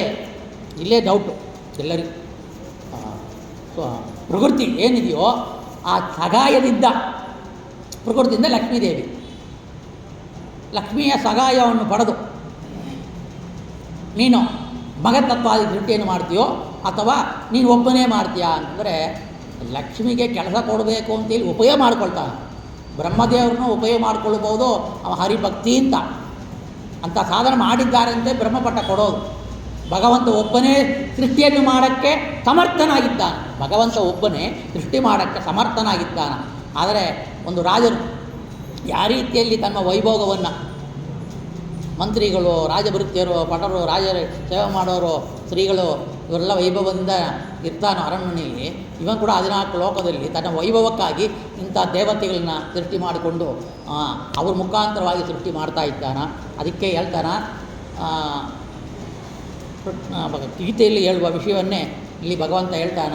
ಪ್ರಕೃತಿ ಎಂಬ ಲಕ್ಷ್ಮೀದೇವಿಯಲ್ಲಿ ನಾನು ವೀರ್ಯವನ್ನು ಇಡ್ತೀನಿ, ಅಲ್ಲಿಂದ ಬ್ರಹ್ಮಾಂಡ ಸೃಷ್ಟಿ ಮಾಡ್ತೀನಿ, ಬ್ರಹ್ಮಾಂಡದಿಂದ ಒಳಗಡೆ ಬ್ರಹ್ಮದೇವರು ಸೃಷ್ಟಿ ಮಾಡ್ತೀನಿ, ಆ ಬ್ರಹ್ಮದೇವರೇ ಎಲ್ಲರನ್ನೂ ಸೃಷ್ಟಿ ಮಾಡ್ತಾರೆ ಅಂತ ಹೇಳ್ತಾರೆ.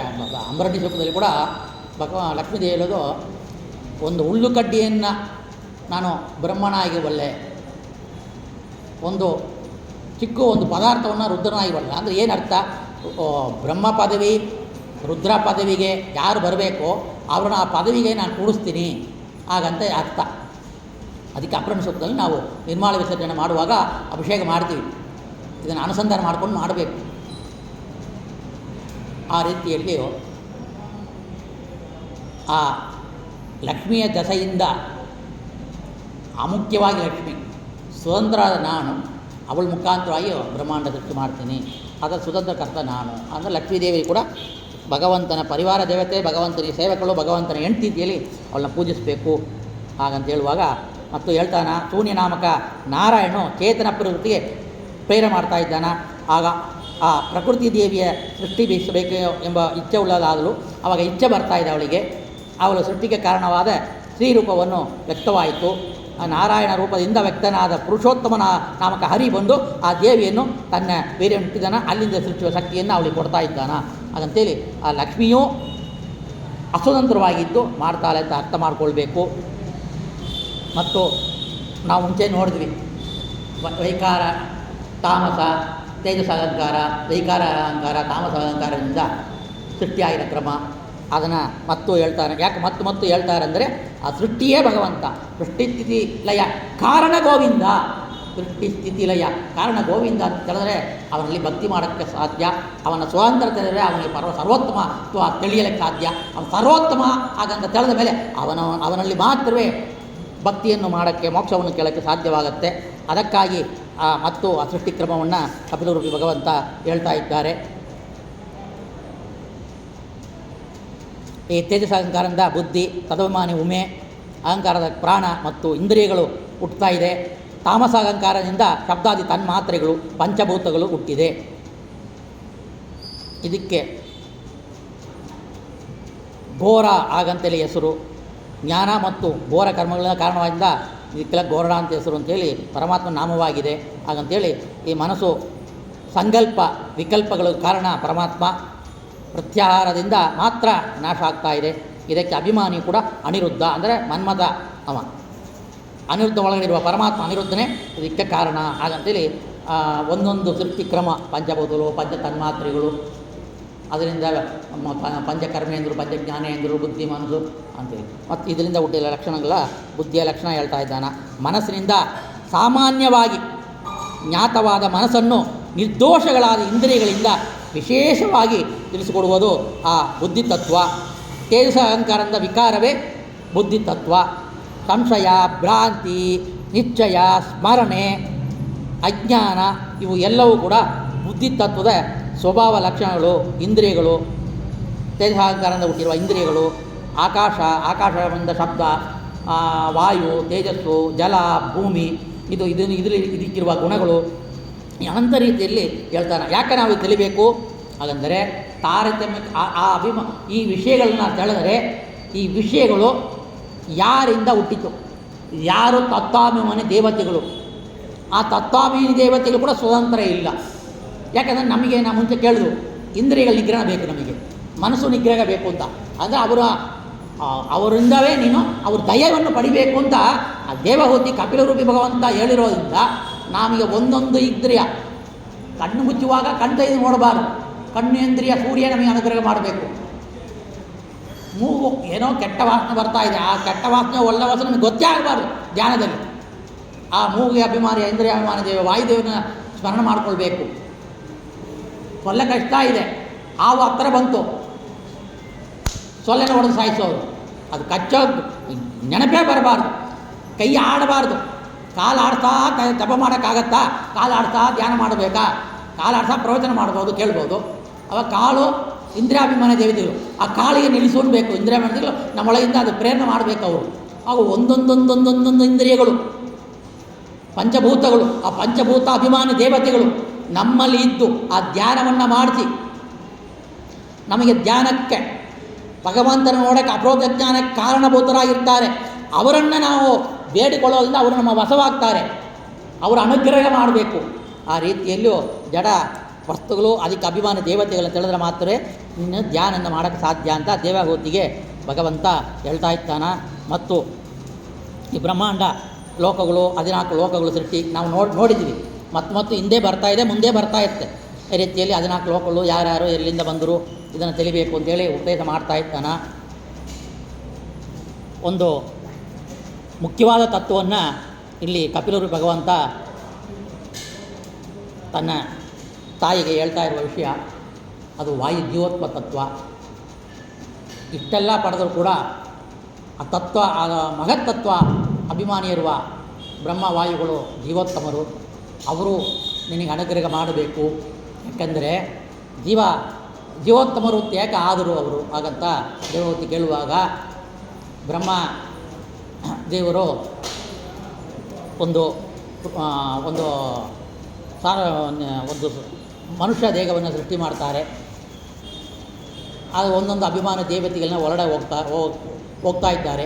ಆ ಒಂದು ಅಭಿಮಾನ ದೇವತೆಗಳೆಲ್ಲ ಹೋಗುವಾಗ ಈ ತಲವಕಾರ ಉಪನಿಷತ್ತು, ರೈತೋಪನಿಷತ್ತು, ಶಾಂತೋಕ ಬೇರೆ ಬೇರೆ ಗುಣ ಬೃಹದಾರಣ್ಯ ಉಪನಿಷತ್ತು ಇಲ್ಲೆಲ್ಲ ಈ ಜೀವೋತ್ತಮತ್ವವನ್ನು ಹೇಳುವ ಕಥೆಯನ್ನೇ ಇಲ್ಲಿ ಹೇಳ್ತಾರೆ.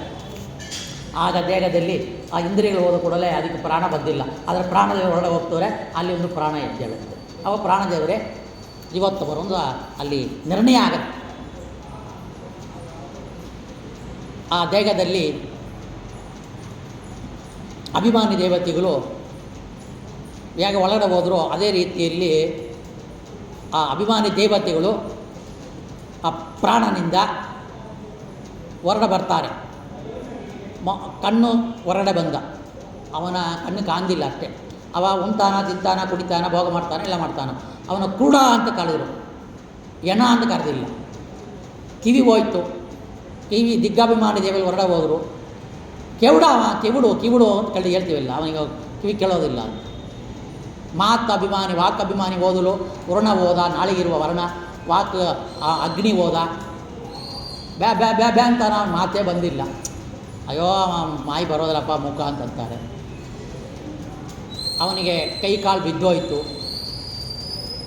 ಕರ್ಮಜ ದೇವತೆಗಳು ಹೋದರು, ಕಾಲು ನಡೆಯೋದಿಲ್ಲ, ಕೈ ನಡೆಯೋದಿಲ್ಲ, ಕುಂಟ, ಹ್ಯಾಂಡಿಕ್ಯಾಪ್ಡ್ ಹಾಗಂತ ಹೆಸರು ಬಂತು. ಆದ್ರೂ ಅವನ ಏನಂತಾರೆ, ಮನುಷ್ಯ ಹಾಗಂತ ಹೇಳ್ತಾರೆ. ಅವನು ತಿಂತಾನ, ಉಣ್ತಾನ, ಎಲ್ಲ ಮಾಡ್ತಾನ, ಕೋಳಿಟ್ಟು ನಡಿತಾನ. ಆದರೂ ಅವ ಪ್ರಾಣಿ ಅಂತ ಹೆಸರು ಇದೆ ಅವನಿಗೆ, ಮನುಷ್ಯ ಪ್ರಾಣಿ. ಆದರೆ ವಾಯುದೇವರು ಹೊರಡೆ ಬರ್ತಾರೆ, ಅವನ ದೇಹ ಬಿದ್ದೋಯ್ತು, ಪೆಣ ಅಂತಾರೆ, ಎಣ ಅಂತ ಕರೀತಾರೆ. ಕರುಣಾಭಿಮಾನಿಗಳು ಸುರರು ದೇಗವ ಬಿಡಲು ಕುರುಡ ತುಡ ಮೂಕನೆಂದೆನಿಸುವ ಪರಮ ಮುಖ್ಯ ಪ್ರಾಣ ತೊಲಗಲ ದೇಗವನು ಅರಿತು ಪೆಣನೆಂದು ಪೇಳುವರು ಬುಧ ಜನ. ನೋಡಿ, ಪೆಣ ಅಂತ ಹೇಳ್ತಾರೆ, ಎಣ ಅಂತ ಹೇಳ್ತಾರೆ ಅವನ. ಆ ರೀತಿಯಲ್ಲಿ ಕುರುಡ, ಕುರುಡ ಮುಖ ಹಾಗಂತ ಹೇಳಿದ್ರು ಕೂಡ ಅವ ಪ್ರಾಣಿ ಅಂತ ಕರೆಸ್ಕೊಳ್ತಾನ, ಎಣ ಅಂತ ಹೇಳೋದಿಲ್ಲ. ಅಂದರೆ ಜೀವೋತ್ತಮರಿರುವ ತನಕ ಎಲ್ಲ ಶ್ರೇಷ್ಠೆಯೂ ನಡೆಯುತ್ತೆ. ಅಂತಿಗೆ ಜೀವೋತ್ತಮ ತತ್ವವನ್ನು ತಿಳಿ ಹಾಗಂತ ಹೇಳ್ತಾರೆ. ಜೀವೋತ್ತಮ ತತ್ವ ಪರಮತಗಳು ಹೇಳೋದಿಲ್ಲ. ಸರ್ವೋತ್ತಮತ್ವವನ್ನು ಹೇಳುವ ಮತಗಳು ಕೂಡ ಜೀವತತ್ವವನ್ನು ಧ್ಯಾನಕ್ಕೆ ತಗೊಳ್ಳೋದೇ ಇಲ್ಲ. ಅವರು ಮೋಕ್ಷವೇ ಇಲ್ಲ ಅಂತ ಅರ್ಥ. ಕಪಿಲರು ಭಗವಂತ ದೇವಹೂತಿಗೆ ಹೇಳಿದ ಮೇಲೆ ಅದನ್ನು ಫಾಲೋ ಮಾಡಲೇಬೇಕು ಅಪ್ರೋಕ್ಷ ಜ್ಞಾನಕ್ಕೆ. ಈ ರೀತಿಯಲ್ಲಿ ಜೀವೋತ್ತಮ ವಾಯುದೇವರ ಮಹಿಮೆಯನ್ನು ಹೇಳ್ತಾ ಇದ್ದಾರೆ. ಕಪಿಲರು ಭಗವಂತ ಹರಿ ಹೇಳ್ತಾನೆ, ಹರಿ ನಿರ್ಗುಣನು ಅಂದರೆ ನಿರ್ಗುಣ ಅಂತ ಹೇಳೋ ವಚನ ಕೇಳಿ ತಗೊಳ್ಬೇಕು.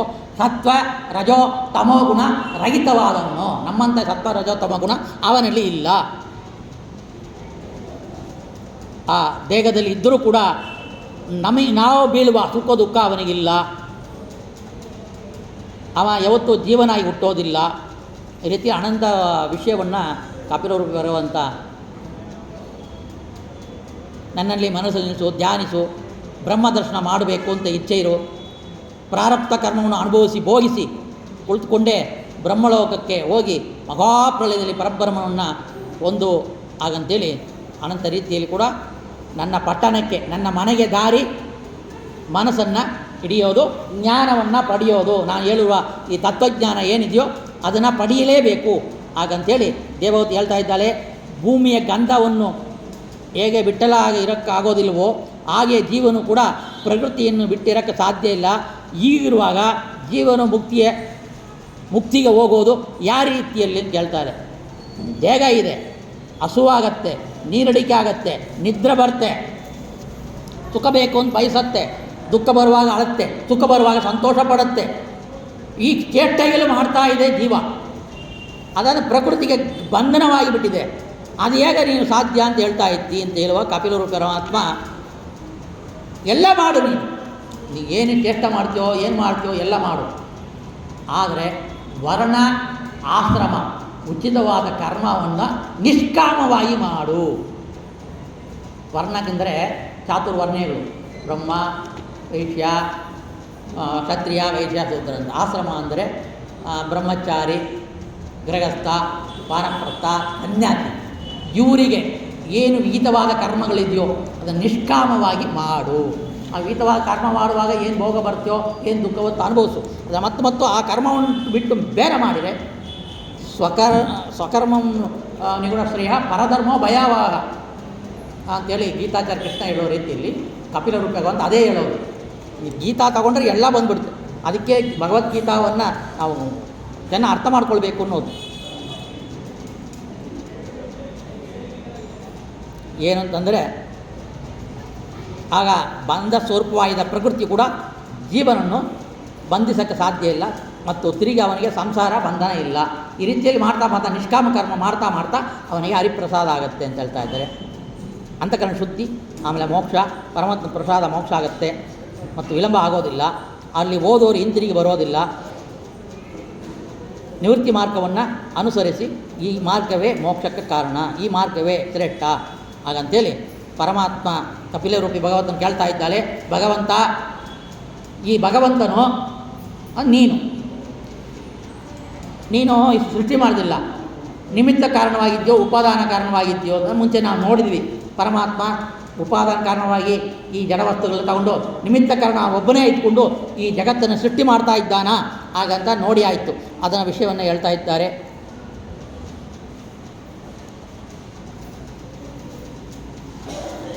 ಏನು ಜೀವನ ಮಾಡಬೇಕು ಅಂದರೆ ಭಕ್ತಿ ಯೋಗ ಮತ್ತು ಈ ಜ್ಞಾನ ಯೋಗ ಎಲ್ಲವನ್ನು ನೀನು ನನಗೆ ಉಪದೇಶವನ್ನು ಮಾಡಿದ್ದಿ, ಒಳ್ಳೆಯದಾಯಿತು.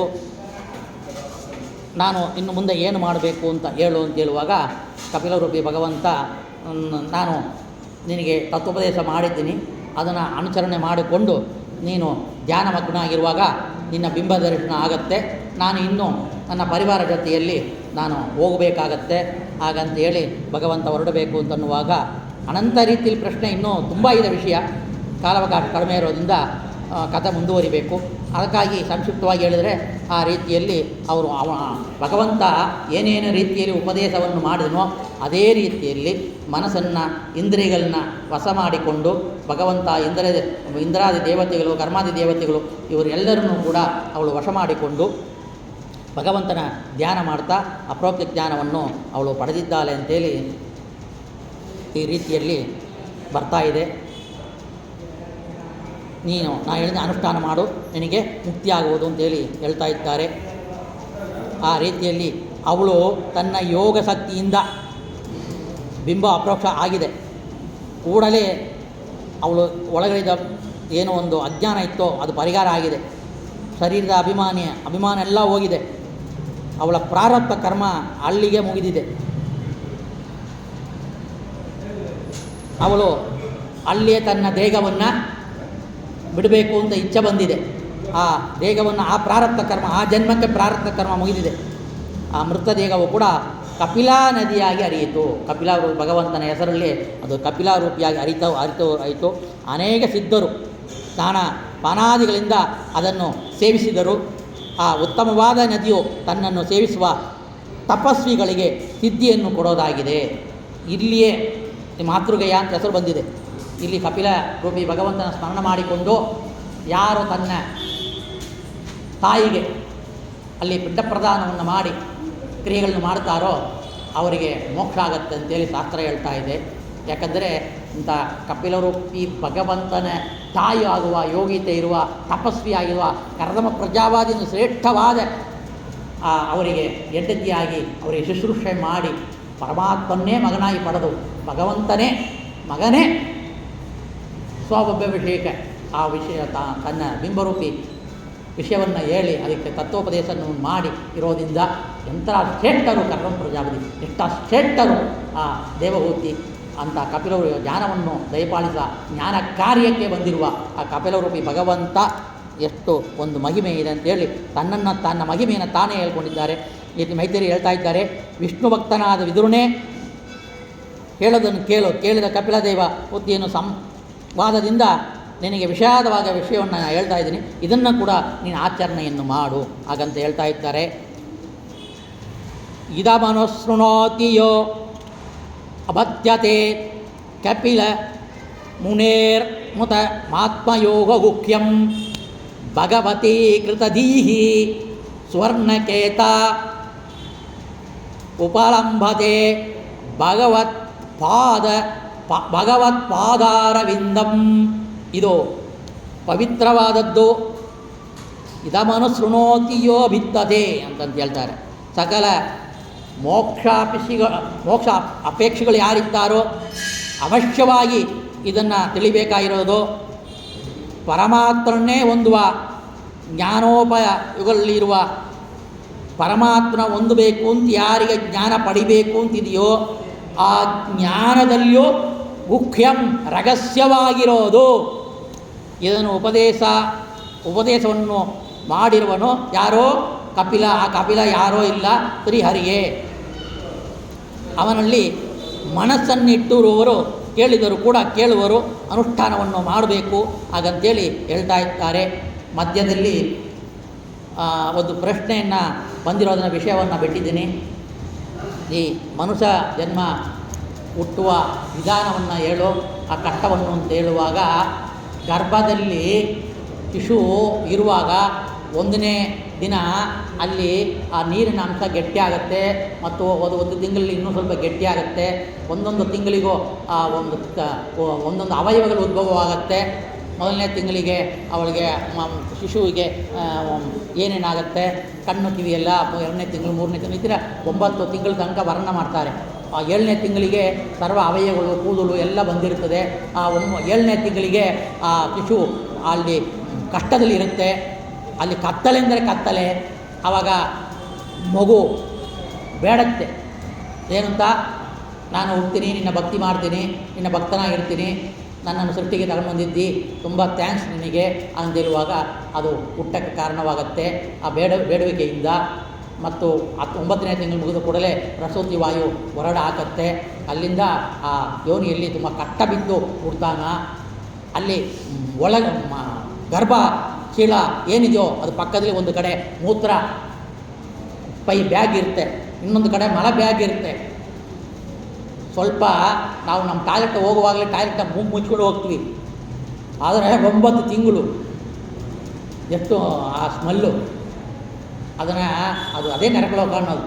ಆ ಸ್ಮೆಲ್ಲನ್ನು ಹಿಡ್ಕೊಂಡು ಮೂಗು ಮುಚ್ಕೊಂಡು ಇರೋಕ್ಕಾಗತ್ತಾ? ಅದೇ ವಾಸನೆ, ದುರ್ವಾಸನೆ. ಅವಳು ಖಾರವಾಗಿ ತಿಂದರೆ ಇವನಿಗೆ ಹೊಟ್ಟೆ ಉರಿ ನೋವಿಗೆ, ಅವಳು ಸ್ವೀಟ್ ತಿಂದರೆ ಇವನಿಗೆ ಆಗೋದಿಲ್ಲ. ಎಲ್ಲರೂ ಬಾಯಲ್ಲಿ ತುರ್ತಾ ಇರ್ತಾರೆ, ಇದು ತಿನ್ನು ಅದು ತಿನ್ನು ಅಂತ. ಅವಳು ಪುಷ್ಟಿವಾಸ ತಿಂತಾಳೆ, ಆದರೆ ಮಗುವಿಗೆ ಕಷ್ಟ. ನಾಡಿಯಿಂದ, ಗರ್ಭದ ನಾಡಿ ಮುಖಾಂತರವಾಗಿ ಅದು ಬೆಳೆಯುತ್ತೆ. ಆ ಅನ್ನವನ್ನು ಸ್ವೀಕಾರ ಮಾಡಿಕೊಂಡು ಸದಾ ದುಃಖಿತವಾಗಿರುತ್ತೆ. ಕೈ ಕಾಲು ಆಡ್ಸೋಕ್ಕಾಗತ್ತಾ? ಗರ್ಭದ ಚೀಲ ಅದೇ ಜೈಲು. ಅಲ್ಲಿ ಅದು ಓಡ್ಸೋಕ್ಕಾಗತ್ತಾ? ಎಲಾನ್ ಮಸ್ಕ್ ನಂಬರ್ 1 ಕೋಟ್ಯಾಧಿಪತಿ ಇವಾಗಲ್ವಾ, ಅವನ ಹೆಂಡತಿ ಗರ್ಭವತಿ ಆದರೂ ಅಷ್ಟೇ ಕಷ್ಟ ಆ ಮಗುಗೆ. ನನ್ನ ಮಗು ಒಳಗಡೆ ಇದೆ, ಒಳ್ಳೆ ಉಷಾ ಫ್ಯಾನ್ ಫಿಟ್ ಮಾಡೋಕ್ಕಾಗತ್ತಾ? ಗಾಳಿ ಬರಲಿಂದ ಅಲ್ಲಿ ಹೋಗಿ ಫ್ಯಾನ್ ಫಿಟ್ ಮಾಡೋಕ್ಕಾಗತ್ತಾ?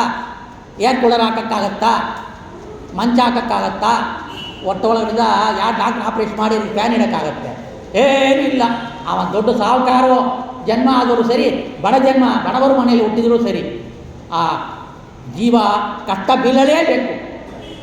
ಹುಟ್ಟುವಾಗಲೂ ಕಷ್ಟ, ಆಮೇಲೆ ಅಜ್ಞಾನ, ಮೋಹ ಮತ್ತು ಭಗವಂತನ ಮರಿತಾನ, ಅದರಿಂದ ಕಷ್ಟ.